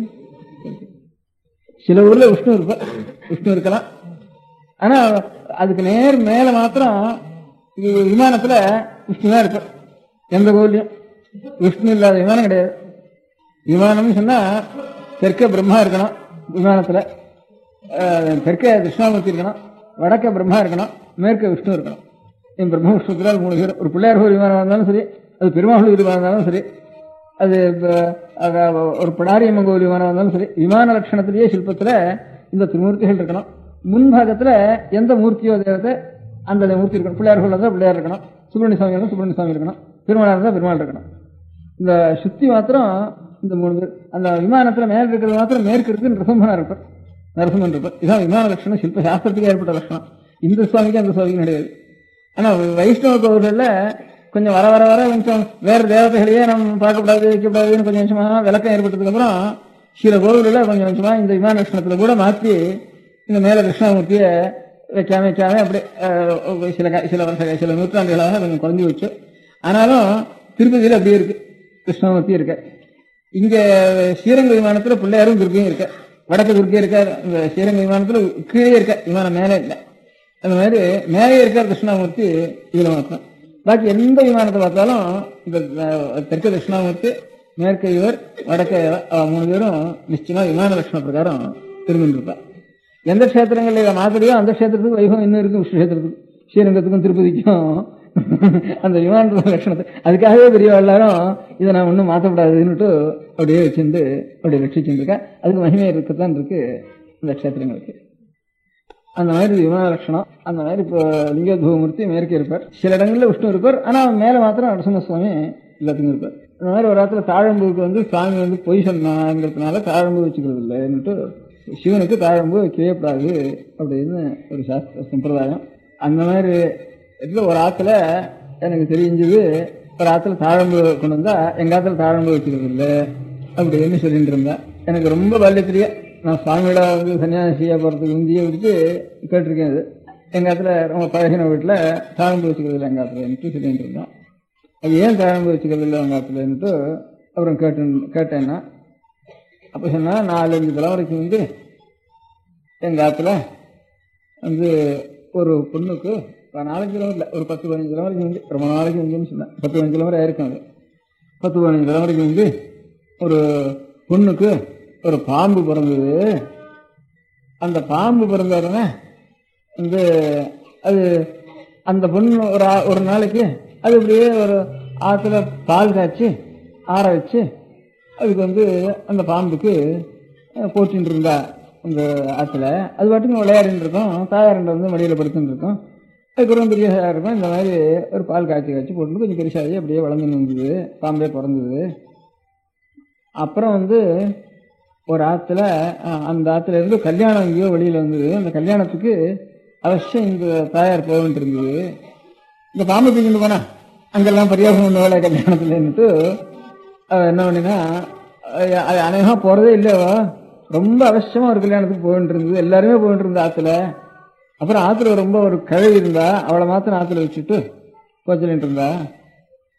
அவளுக்கு கண் தெரியாத கழுவியவோ கொஞ்சம் ஏதோ நிதானத்துல இப்படியே கொஞ்சம் பாலை காய்ச்சி இது கொண்டு அவளை சொன்னா, நீ ஏதாவது ஆகாரம் ஏதாவது பண்ணிக்கிட்டு இருந்தா நிதானத்துல ஏதாவது சாப்பிட்டு இருந்தா. இதுக்கு மாத்திரம் ஒரு பாலை காய்ச்சி அந்த இடத்துல இந்த இது அரைக்கிறது இல்லையா, கல்லுனால கல்லறல் மாதிரி பூமியிலேயே இது கொஞ்சம் பள்ளம் பண்ணி வச்சிருந்தா. அங்க இந்த பாலை அந்த நிதானத்தை வச்சுட்டு தடவி பார்த்து அந்த இடத்துல பாலை கொண்டு வச்சுடு அப்படின்னுட்டு சொல்லிட்டு போயிருந்தா. அதுக்கு இவளுக்கு கொஞ்சம் நினைச்சு எத்தனை நாளைக்கு அந்த பால் அதுக்கு அந்த பாம்புக்கு போடுறதுன்னா அந்த நாய் தவறி போச்சு. தவறி போனோடனே அவர் அங்கிருந்து அந்த கதவை இப்படியே சுத்திட்டு ரொம்ப நாழியாச்சு. ஆனா அந்த ஷூட்டோட ரொம்ப குதிக்க அந்த பாறை கொண்டு அந்த குழியில வச்சா. இது கல்லு குழிய ஆட்டுக்கு நடுவில் இருந்தது. அதுக்குள்ள நாழியாச்சுன்ட்டு அந்த பாம்பு எங்க வைக்கிற வழக்கமோ அங்க சுருட்டின்னு படுத்துட்டு இருந்தது. இது படுத்துட்டு இருந்ததுன்னு அவளுக்கு தெரியாது. ரொம்ப குதிக்க அடுப்புல இருந்து அப்படியே பிடிச்சிட்டு வச்சுட்டாங்க. அது செத்து போயிட்டுது அந்த பாம்பு. இப்ப கதை கேட்டா ரசம் சுவாரஸ்யம். இப்ப நமக்கு துக்கம் வருது இல்லையா, என்னைக்கோ பார்த்து என்ன பாம்பு குத்துச்சுன்னா நமக்கு இவ்வளவு துக்கம் வருது. இந்த கதைங்கிறதுல எதுக்கு நாம அவ அழகிறதுக்காக நாம வளருவோம். இன்னைக்கு இந்த ரசம்ங்கிறது நவரசம்ங்கிறதுல சுவரசம்ங்கிறது தனியா இந்த கவிதைகள் இருக்கிறதுங்கிறப்ப அப்ப அனுபவிக்கிறப்போ இந்த துக்கத்தோட ஆனந்தம் இருக்கணும். இது கேட்கறப்போ ஆனந்தமா இருக்கு, ஆனந்த சமயத்தோட துக்கம் வருது. இதுதான் ரசம்ங்கிறது. இந்த ரசத்தான் ரொம்ப டெஃபினேஷன்லாம் போட்டிருக்கா அலங்கார சாஸ்திரத்துல. நவரசம்னா என்ன, அதனுடைய மூர்ச்சைன்னா என்ன அப்படிங்கிறது ஒவ்வொன்றுக்கும் லட்சணம் சொல்லி அது ஆனந்தமா, துக்கமா, கோபமா, தாபமா, பயமா. பயம்னு ஒரு ரசம் தான் நவரசத்துல, கோபம்னு ஒரு கௌரவம்னு ஒரு ரசம் தான், வீரம்னு ரசம் தான். ஆனா இவ்வளவையும் ஆனந்தம் ஒண்ணு கலந்துருக்கு. இது கேட்டுட்டோம் போனோம்னா ஆனந்தம் இருக்கு நமக்கு, ஆனா ஆனந்த மத்தியில் ஒரு துக்கம் வருது அப்படின்னுட்டு இப்படி எல்லாம் இதனுடைய லட்சணங்கள்லாம் சொல்லியிருக்கா இந்த அலங்கார சாஸ்திரத்திலேயே. நவரசத்தினுடைய லட்சணமே இதெல்லாம் நீங்களும் சொல்லியிருக்கா. இவ்வளவும் கடைசியில் அந்த மூர்த்தி அப்போ பாக்கி ஒரு விஷயம் தெரியாம எல்லாம் மறந்து சித்தம் ஒரு ஏகாக்கிரப்படுறது அந்த சமயத்துல அந்த ரசத்தை. அந்த ரசம் அப்படியே ஸ்திரப்பட்டாதான் பிரம்மானந்தம் பேரு, ஆனந்த ரசம் பேரு, இப்படின்னு நீள சாந்த ரசம் பேரு. இப்படி எல்லாம் லட்சணம் சொல்லி சொல்லி சொல்லி கொண்டு போய் கடைசியில சித்தம் லயப்படுறதுக்காகத்தான் இவ்வளவும் நவரசங்கள்னு கடைசியில முடிச்சிருக்கேன். உதாரணம் தானே, நமக்கு இப்ப துக்கம் வரதா சட்டுன்னு அந்த துக்கத்துக்காக சென்னை போனது. பாம்பு செத்து போச்சு, அவளுக்கு அங்க சொப்னமாச்சு. இந்த மாதிரி பாம்பு வந்து சொல்ற மாதிரி, நான் இப்படி இந்த கடவை இந்த மாதிரி கொண்டு வச்சுட்டா, நான் செத்து போயிட்டேன், நீ வந்து உடனே வந்து என்னை எடுத்துக்கு வந்து தாழங்காட்டில் கொண்டு போய் எரிச்சிட வேண்டியது. தாழங்காட்டில் கொண்டு வச்சுட்டு என்னுடைய ஞாபகத்துக்காக உங்கள் வம்சத்தில் பிறந்த பெண்களுக்கு, வாக்கப்படுற பெண்களுக்கும், உங்கள் ஆற்றுல வந்து வாக்கப்படுற பெண்களுக்கும், வாழ்க்கைப்படுற பெண்களுக்கும் இனிமேல் தாழம்பு வைக்கக்கூடாது, வச்சுக்கக்கூடாது என்னுடைய ஞாபகத்துக்காகன்னுட்டு சொல்லியிருந்தான்னுட்டு கதை சொன்னாவ. நான் ரொம்ப நாளாக அந்த கதை கேட்டுருக்கேன். அதுக்கப்புறம் ஒரு அந்த வீட்டில் இருந்து நான் ரொம்ப நாளைக்கு இது கதை கேட்டு ஒரு 20-30 வருஷத்துக்கு அப்புறம் அந்த வீட்டில் இருந்து ஒரு செப்பேடு கொண்டு வந்தேன். இந்த செப்பேட்டில் அவளுக்கு ஒன்றும் தெரியாது, இருந்தது ஒரு செப்பேடு இந்த வீட்டில். இந்த திருவண்ணாமலை பக்கம், போலூர் திருவண்ணாமலை பக்கத்தில் ஒரு வீடு அது. அந்த செப்பேட்டில் இப்போ இருக்கிறவர்களுக்கு ரொம்ப தலைமுறைக்கு வந்து கிருஷ்ணதேவராயருக்கு அடுத்த அச்சுதேவராயர் விஜயநகர ராஜா இருந்தார். அவர் நாளில் ஒரு செப்பேடு. இதெல்லாம் பேப்பர் எழுத வேண்டிய அவசியம் இல்லை, இந்த கதையெல்லாம் இன்னைக்கு கதையே உபயோகம் இல்லை.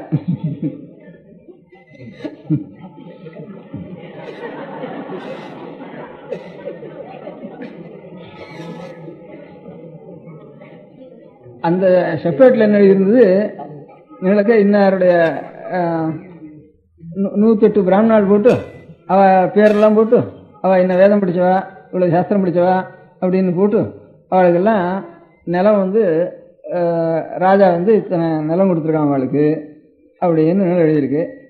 அந்த நாள்லாம் ராஜாவுக்கு கொடுக்குறதுன்னா சில சத்திரிய ராஜாக்கள் உண்டு, சூத்திர ராஜாக்கள் உண்டு.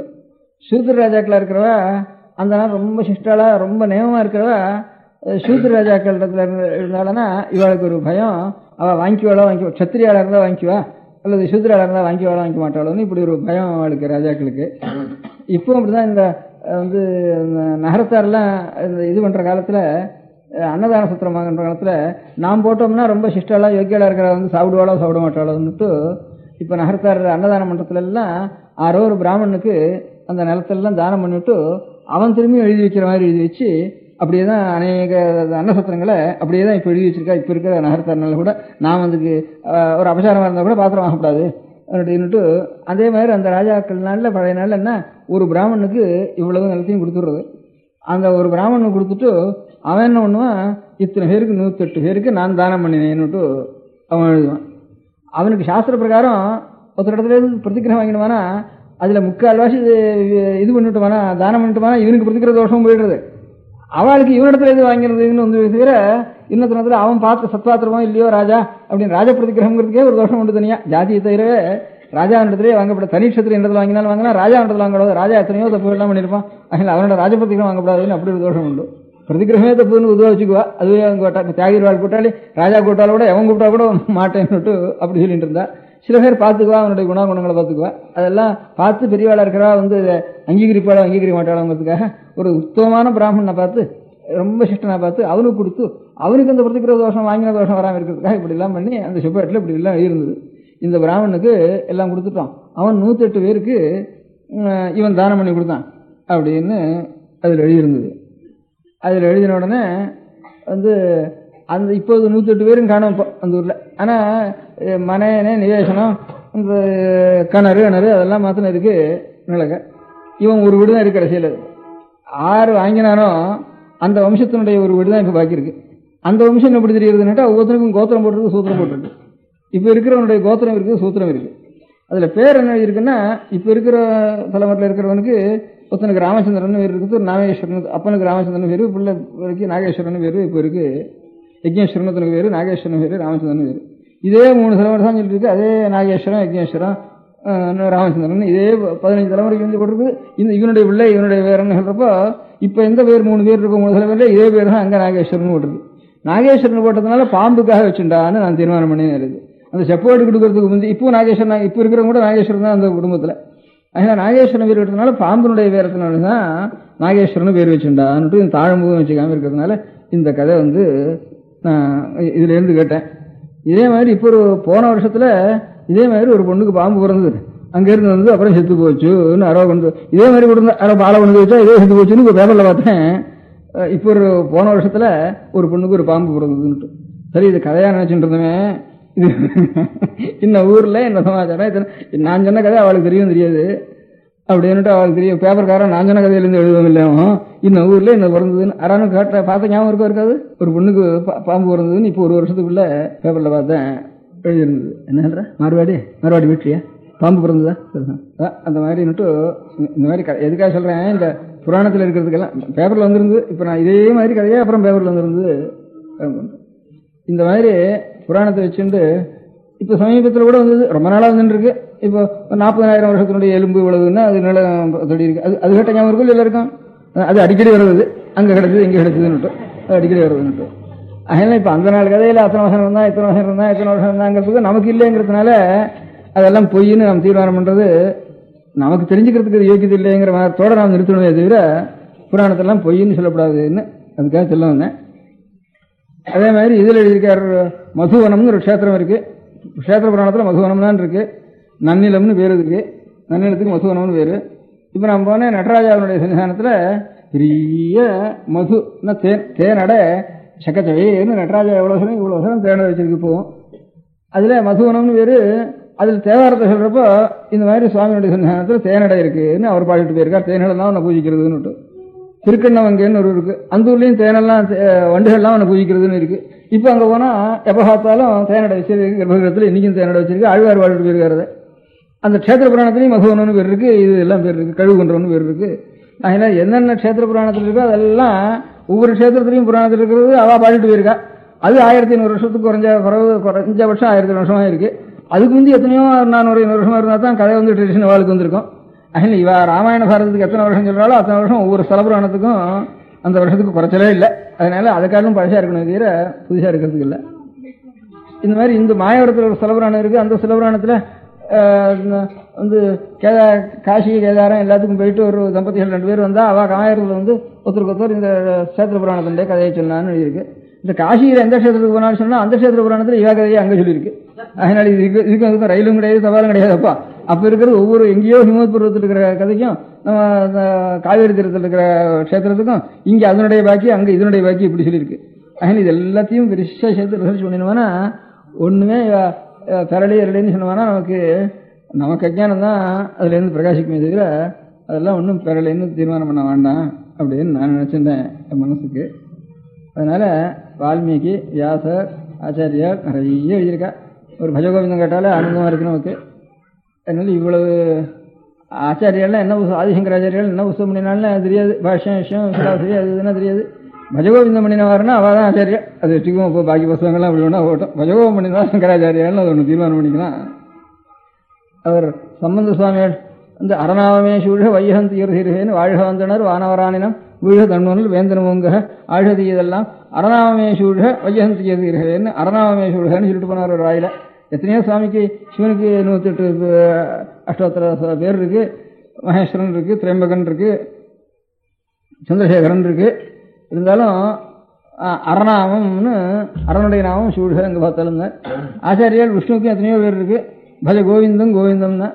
அதனால அவரால் அரணாமம் சூழ்கன்னு சொன்னதுனால இப்போ ஏதாவது கூட்டம் இருந்தானா சட்டுன்னு சத்தம் ஒரே சத்தம் போட்டு இருந்தாளானா சட்டுன்னு சிவமா இருந்தானா கொஞ்சம் சத்தத்தை குறைச்சி அவளுக்கு ஒரு விஷயம் சொல்லணுமானா நாம் என்ன சொல்றோம், ஹரஹர மகாதேவான்னு நமஸ்காரத்தை சொன்னா இந்த ஹரோஹரான்னு சொன்னவானா அந்த ஹரநாமம் சொல்லுதானா அவள் வாக்கில் ஹரான்னு வந்து இன்னைக்கும் நமக்கு ஹராங்கிறது சகஜங்களும் ஹரோஹரா ஹரோஹரான்னு எங்கே போனாலும் இது கோவிந்தா கோவிந்தா ஆச்சாரியர் வாக்குலேருந்து பஜ கோவிந்தம் பஜ கோவிந்தம்னு சொன்னாப்பா கோவிந்தனை பஜின்னுட்டு எல்லாம் சகல ஜாதிகளும் சகல ஜனங்களும் கோவிந்தா கோவிந்தான்னு எல்லாரும் கோவிந்தா கோவிந்தான்னு சொல்லிட்டு மலையில் ஏறப்பவும் சரி போறப்பவும் சரி கோவிந்தா கோவிந்தான்னு சொல்லுவோம், எல்லாரும் கோவிந்தா கோவிந்தான்னு சொல்லுவோம். விஷ்ணு விஷ்ணு நின்னல விஷ்ணு விஷ்ணு நாராயண நாராயணான்னு சொல்ல மாட்டா ஒருத்தரும் கோவிந்தா கோவிந்தான்னு சகல ஜனங்களும் லட்ச ஜனங்கள் கோவிந்தா கோவிந்தான்னு சொல்லிருக்காரு. இப்ப என்ன ஆச்சாரியர் வாக்குலேருந்து பஜ கோவிந்தம் பஜ கோவிந்தம்னு வந்தது.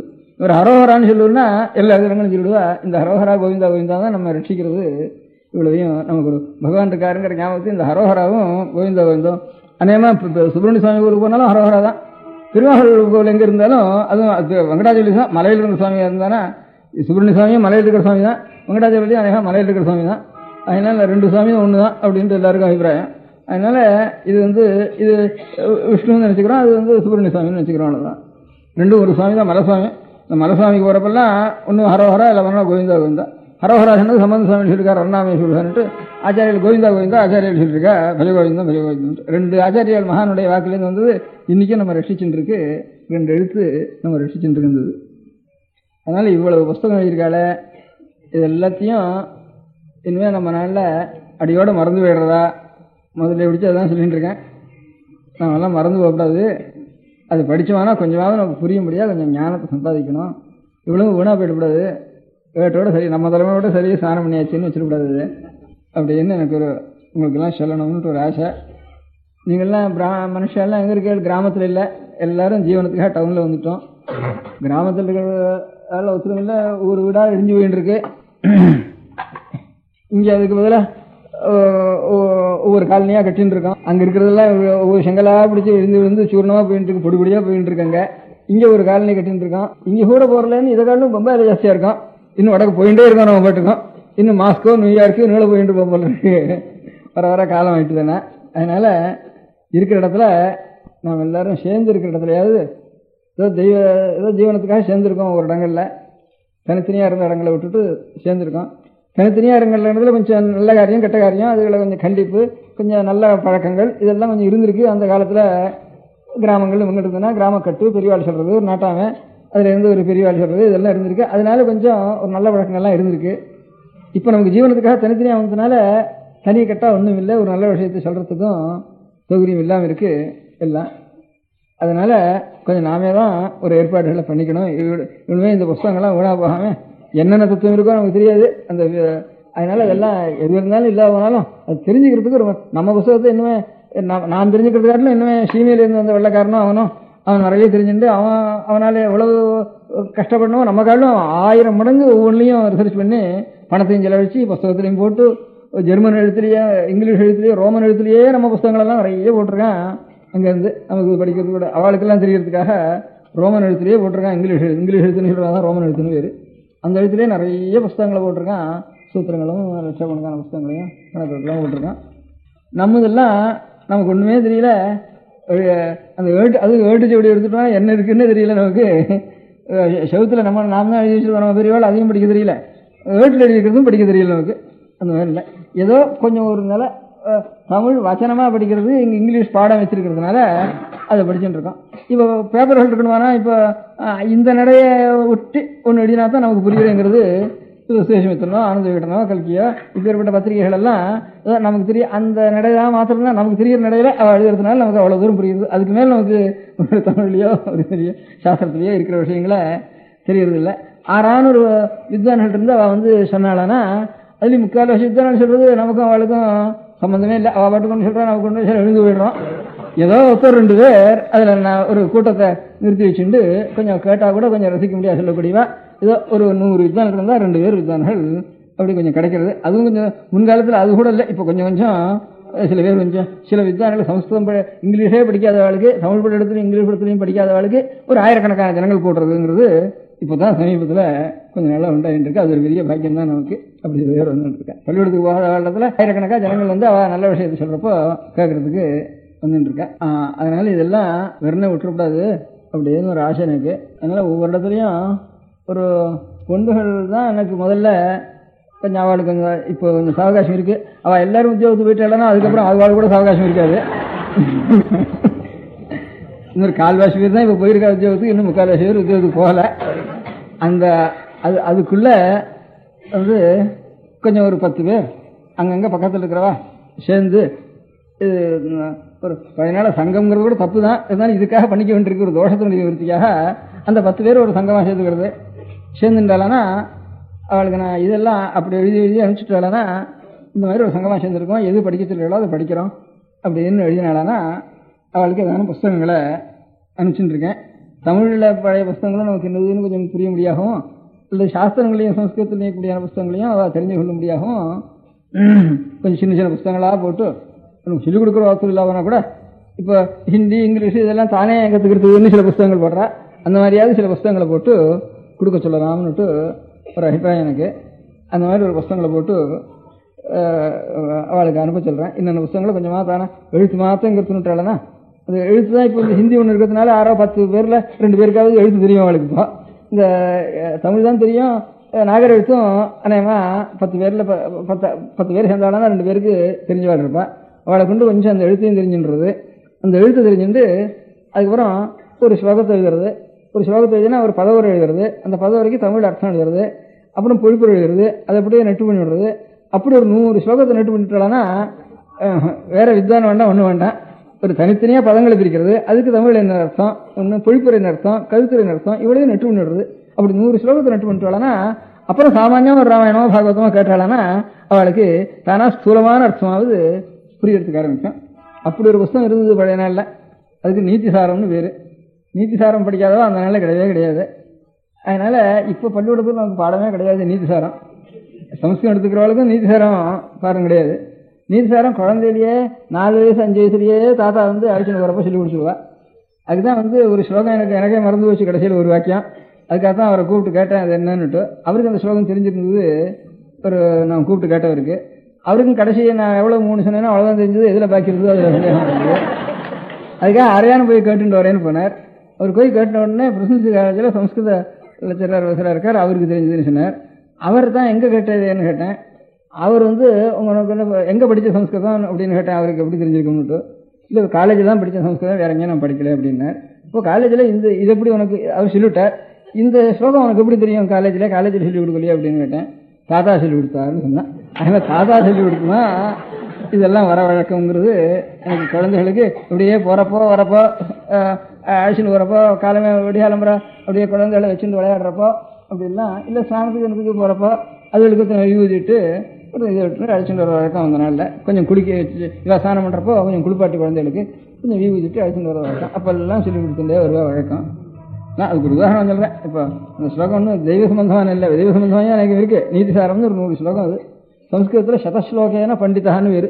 100 ஸ்லோகம் நன்னா தெரிஞ்சுட்டான்னாவா அவன் தான் பண்டிதன் அப்படின்னு சதஸ்லோகேன பண்டிதான்னு வேறு. அதனால இந்த அவகாசம் கொஞ்சம் இருக்கிறதுனால கொண்டுகள்லாம் ஒரு 10 பேராக சேர்ந்து தமிழ்லையும் அதே மாதிரி சில புஸ்தகங்களையும் போட்டிருக்கேன். இன்னும் சில புஸ்தகங்களும் போட சொல்கிறேன். தமிழ்லையும் நல்ல செய்திகளை எடுத்து கொஞ்சம் பழைய செய்திகளாக நல்ல மகாகவிகளுடைய வாக்கியங்களை எடுத்து அதையும் எடுத்து அதுக்கும் அர்த்தம் சம்ஸ்கிருதம் எப்படி அர்த்தம் சொல்கிறதோ அதே மாதிரி பதமாக பிரித்து அதுக்கு அர்த்தம் சொல்லி அப்படி ஒரு 100 ஸ்லோகம் மட்டும். அப்புறம் இலக்கணம் படிக்கணும்னா அது வேணும். அது இலக்கணம் படித்து வித்வான்லாம் இருக்கிறோம், வேறு பாடம் சொல்கிறா வேறு இருக்கட்டும். நமக்கு விஷயம் தெரியறதுக்கு இந்த புத்தகத்தில் என்னடா இருக்குதுன்னு தெரியறதுக்கு இந்த மாதிரி ஒரு 100 ஸ்லோகமும் நம்ம தெரிஞ்சுட்டோம்னா அது நெட்டு பண்ணிட்டோம்னா நமக்கு அப்புறம் எந்த விஷயமும் நமக்கு கேட்கறதுக்காக தெரியும். முதல்ல அவள் ஏதாவது மகாவித்வானில் இருந்து சொல்லிட்டு வந்தாலும் நமக்கு கேட்கறதுக்காவது நல்லா தெரியும். அந்த மாதிரி பண்ணணும், எல்லாரும் படிக்கணும் அப்படின்னுட்டு ஒரு அபிப்பிராயம். தமிழ்நாட்டில் படிக்கவே கூடாதுன்னு தான் சாஸ்திரம். இப்போ வேறு வழி இல்லையே எதுக்கு, அதனால் அவள் தானே பாக்கியிருக்கா. அதனால் அவளை கொஞ்சம் பண்ணிக்க சொல்லலாம். நம பார்வதி பதயே. பெரியவா சரணம். அடுத்த நிகழ்ச்சி நித்திய குரு பாதுகா பூஜை. शुक्लाम्भरधरम् विष्णुम् शशिवर्णम् चतुर्भुजम् प्रसन्नवदनम् ध्यायेत् सर्वविघ्नोपशान्तये. ममोपात्त समस्त दुरितक्षयद्वारा श्रीपरमेश्वरप्रीत्यर्थम् गुरुप्रसादसिद्ध्यर्थम् गुरुप्रीत्यर्थम् गुरुपादपूजाम् अद्य करिष्ये. गुरुब्रह्मा गुरुर्विष्णुर्गुरुर्देवो महेश्वरः गुरुः साक्षात् परब्रह्म तस्मै श्रीगुरवे नमः. अपारकरुणासिन्धुम् ज्ञानदम् शान्तरूपिणम् श्रीचन्द्रशेखरगुरुम् प्रणमामि मुदान्वहम्.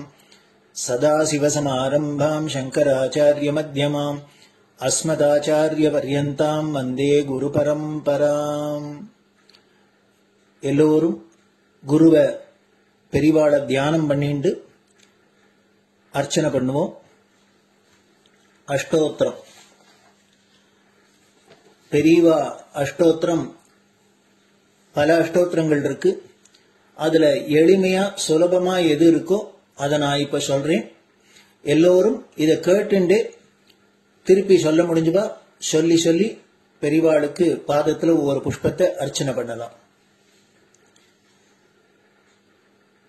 ஓம் ஸ்ரீ காஞ்சி காமகோட்டி பீடாதீஸ்வராய நமஹ. ஸ்ரீமத் சந்திரசேகரேந்திர சரஸ்வதி குருभ्यो நமஹ. சந்நியாசாஸ்ரமசிகராய நமஹ. காஷாய தண்டதாரிணே நமஹ. சர்வபீடாபஹாரிணே நமஹ. स्वामिनाथ गुरवे नमः. करुणासागराय नमः. जगदाकर्षण शक्तिमते नमः. सर्वचराचर हृदयस्थाय नमः. ओम भक्त परिपालक श्रेष्ठाय नमः. धर्म परिपालकाय नमः. श्री जयेन्द्र सरस्वत्याचार्याय नमः. श्री विजयेन्द्र सरस्वती पूजिताय नमः. शिवशक्ति स्वरूपाय नमः. भक्ताभीष्ट प्रदायकाय नमः. ब्रह्मण्य पोषकाय नमः. ब्रह्म विष्णु शिवैक्य स्वरूपाय नमः. कांची क्षेत्रवासाय नमः. कैलाश शिखरवासाय नमः. स्वधर्म परिपोषकाय नमः. चातुर्वर्ण संरक्षकाय नमः. लोकरक्षण संकल्पाय नमः. ओम ब्रह्मनिष्ठापराय नमः. सर्वपापहराय नमः. धर्मरक्षक संतुष्टाय नमः. भक्तार्पितधन स्वीकर्त्रे नमः. सर्वोपनिषत् सारज्ञाय नमः. सर्वशास्त्रगम्याय नमः. सर्वलोक पितामहाय नमः. भक्ताभीष्ट प्रदायकाय नमः. ब्रह्मण्य पोषकाय नमः. नानाविध पुष्पार्चितपताय नमः. रुद्राक्ष क्रीडधारिणे नमः. भस्मोद्दोलित विग्रहाय नमः. सर्वज्ञाय नमः. सर्वचराचर व्यापकाय नमः. अनेक शिष्य परिपालकाय नमः. मनश्चाञ्चल्य निवर्तकाय नमः. अभयहस्ताय नमः. भयापहाय नमः. यज्ञपुरुषाय नमः. यज्ञानुष्ठान रुचिप्रदाय नमः. यज्ञसम्पन्नाय नमः. यज्ञसहायकाय नमः. यज्ञफलदाय नमः. यज्ञप्रियाय नमः. उपमानरहिताय नमः. स्फटिक तुलसी रुद्राक्ष हारधारिणे नमः. चातुर्वर्ण समदृष्टये नमः. ऋग्यजुस्साम अथर्वणादि चतुर्वेद संरक्षकाय नमः. दक्षिणामूर्ति स्वरूपाय नमः. जाग्रत स्वप्न सुषुप्ति अवस्थातीताय नमः. कोटि सूर्यतुल्य तेजोमय शरीराय नमः. साधु संग संरक्षकाय नमः. अश्वगज गोपूजा निर्वर्तकाय नमः. गुरुपादुक पूजा तुरंतराय नमः. कनकाभिषिक्ताय नमः. स्वर्ण बिल्वदल पूजिताय नमः. सर्वजीव मोक्षदाय नमः. मूकवाक्तान निपुणाय नमः. नेत्र दीक्षादानाय नमः. द्वादशलिंग स्थापकाय नमः. गान रसप्रियाय नमः. ब्रह्मज्ञानोपदेशकाय नमः. सकलकलासिद्धिताय नमः. चातुर्वण्य पूजिताय नमः. अनेकभाषा संभाषण कोविताय नमः. अष्टसिद्धिप्रदायकाय नमः. ओम श्री शारदामठ सुस्थिताय नमः. नित्यान्नदान सुप्रीताय नमः. प्रार्थना मात्र सुलभाय नमः. पादयात्राप्रियाय नमः नानाविधमतपण्डिताय नमः श्रुतिस्मृतिपुराणज्ञाय नमः देवयक्षकिन्नरकिम्पुरुषपूज्याय नमः श्रवणानन्दकरकीर्तये नमः दर्शनानन्दाय नमः अद्वैतानन्दभरिताय नमः अव्याजकरुणामूर्तये नमः शैव वैष्णवादिमान्याय नमः श्रीशङ्कराचार्याय नमः दण्डकमण्डलोहस्ताय नमः वीणामृदङ्गसकलवाद्यनाथस्वरूपाय नमः रामकथारसिकाय नमः वेदवेदाङ्ग आगमादिसकलकलासतस्प्रवर्तकाय नमः हृदयगुहाशयाय नमः शतरुद्रीयवर्णितस्वरूपाय नमः केदारेश्वरनाथाय नमः अविद्यानाशकाय नमः निष्कामकर्मोपदेशकाय नमः लघुभक्तिमार्गोपदेशकाय नमः लिङ्गस्वरूपाय नमः सालग्रामसूक्ष्मस्वरूपाय नमः कालड्यां शङ्करकीर्तिस्तम्भनिर्माणकर्त्रे नमः जितेन्द्रियाय नमः शरणागतवत्सलाय नमः श्रीशैलशिखरवासाय नमः डमरुकनादविनोदाय नमः वृषभारूढाय नमः दुर्मदनाशकाय नमः आभिचारिकदोषहर्त्रे नमः मिताहाराय नमः मृत्युविमोचकशक्त्याय नमः श्रीचक्रार्चनतत्पराय नमः दासानुग्रहकारकाय नमः अनुराधानक्षत्रजाताय नमः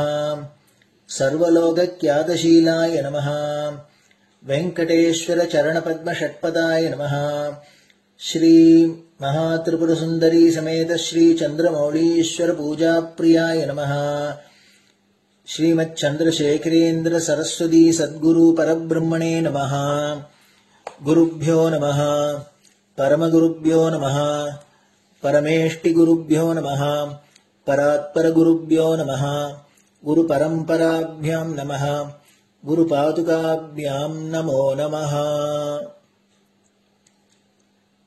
அடுத்தது ஊதுபத்தி இருந்தா அதை காமிச்சு தூபம், நெய் தீபம் இருந்தா காமிச்சு அதை நெய் தீபம் தீபம் காமிச்சுட்டு நெய்வேத்தியம் வெத்தலைப்பாக்கு பழம் இதுலேருந்து ஆரம்பிச்சு அவளுக்கு எது சௌரியமோ அதுபடி நைவேத்தியம் பண்ணலாம். அதுக்கு அடுத்தது கற்பூர ஹாரத்தி பண்ணி எல்லோரும் பிரதட்சிண நமஸ்காரம் பண்ணி பெரியவாள்கிட்ட பிரார்த்தனை பண்ணிண்டு எல்லோரும் க்ஷேமமா இருக்கணும், லோகம் பரம மங்களமா சௌக்கியமா இருக்கணும், எல்லோரும் வியாதி வெக்க இல்லாத ஆயுராரோக்கிய ஐஸ்வர்யத்தோட சாந்தம் அமைதியோட ஞான வைராக்கியத்தோட எல்லோரும் நல்லவர்களாயிருந்து நன்மையை அடையணும்னு பிரார்த்தனை பண்ணி இந்த பூஜையை தினம் செய்யலாம். குரு பிரம்மா குருர் விஷ்ணுர் குருர் தேவோ மகேஸ்வரः குரு சாட்சாத் பரபிரம்ம தஸ்மை ஸ்ரீ குரவே நமः. அபார கருணா சிந்தும் ஞானதம் சாந்தரூபிணம் ஸ்ரீச்சந்திரசேகர குரும் பிரணமாமி முதான்வகம். சதாசிவசமாரம்பாம் சங்கராச்சார்யமத்யமாம் அஸ்மதாச்சார்யபர்யந்தாம் வந்தே குருபரம்பராம். குரு பாதபூஜை நிறைவடைஞ்சது. பெரியவா சரணம். திருச்சிற்றம்பலம். நிலை பெறுமாறு எண்ணுதியேல் நெஞ்சே நீவா நித்தலும் எம்பிரானுடைய கோயில் புக்கு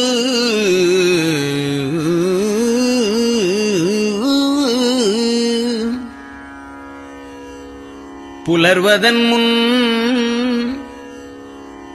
அலகிட்டு மெழுக்குமிட்டு பூமாலை புனைந்து ஏத்தி புகழ்ந்து பாடி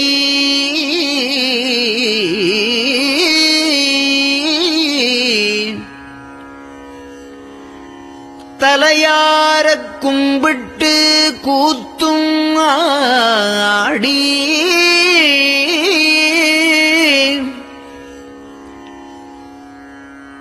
சங்கரா ஜய போற்றி போற்றி என்றும்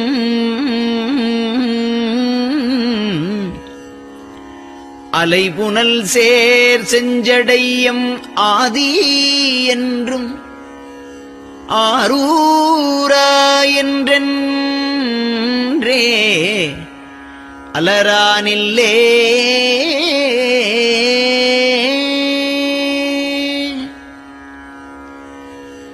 தந்தது உந்தன்னை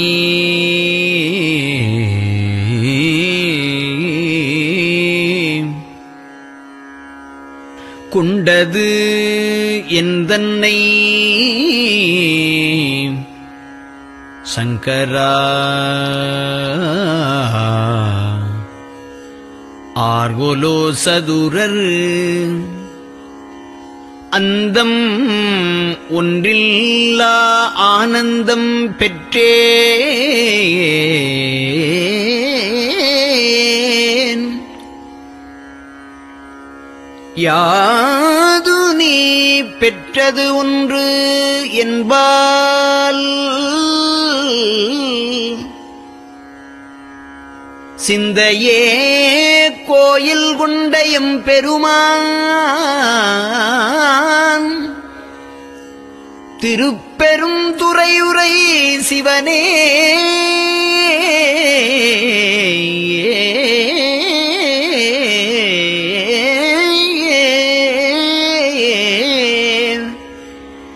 எந்த ஈசா உடல் இடம் கொண்டாய் யான் இதற்கு இலன் ஓர் கைமாறே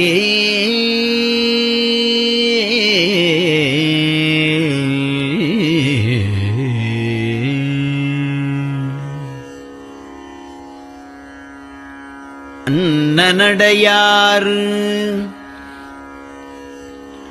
அமுத மொழியார் அவர்கள் பயில் தில்லை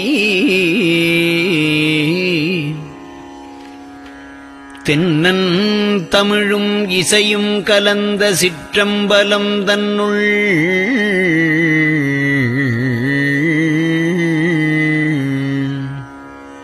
பொன்னும் மணியும் நிறந்த தலத்து புலித்தோல் பியர்க்கிட்டு மின்னின் இடையாள் உமையாள்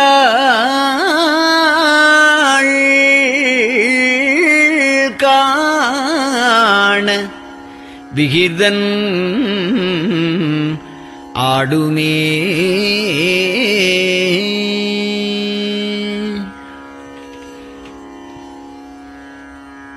நெட்டையிலா உடல் நீத்து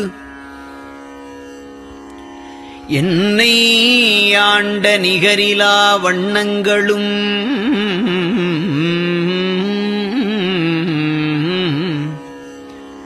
சிட்டன் சிவனடியாரை சீராட்டும் திறங்களுமே சிந்தித்து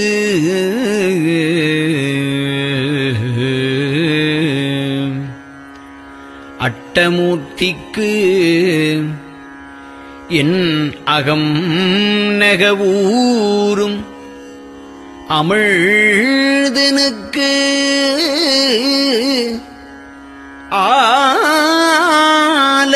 ஆலநீழற்பட்டனுக்கு என்னை தன்பாற்படுத்தானுக்கே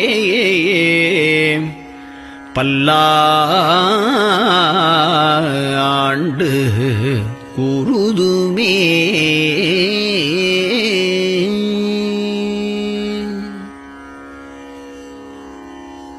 நெஞ்சம்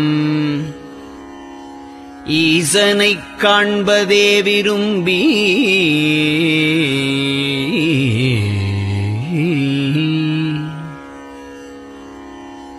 நிரந்தரம் திருவாக்கினில் நிகழ்வது அஞ்செழுத்துமே ஆக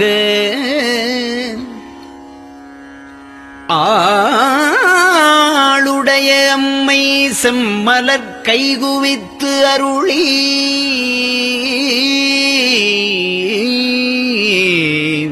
தஞ்சமாகி அரும் தவம் புரிய தரிப்பரே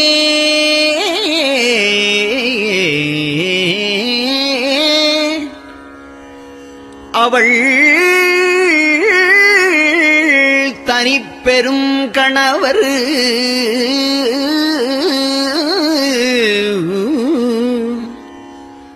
வஞ்சம் நீக்கிய மாவின் மூலத்து வந்து தோன்றினார் மலைமகள் காண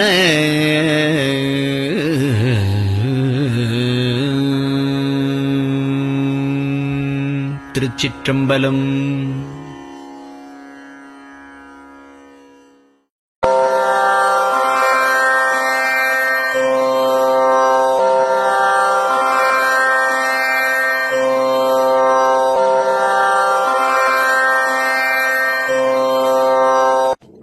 பெரியவா சரணம். பெரியவா வானொலியின் காலை நிகழ்ச்சிகள் இத்துடன் நிறைவடைகின்றன. எமது அடுத்த ஒளிபரப்பு இன்று மாலை இந்திய நேரப்படி 6 மணிக்கு துவங்கும். பெரியவா சரணம்.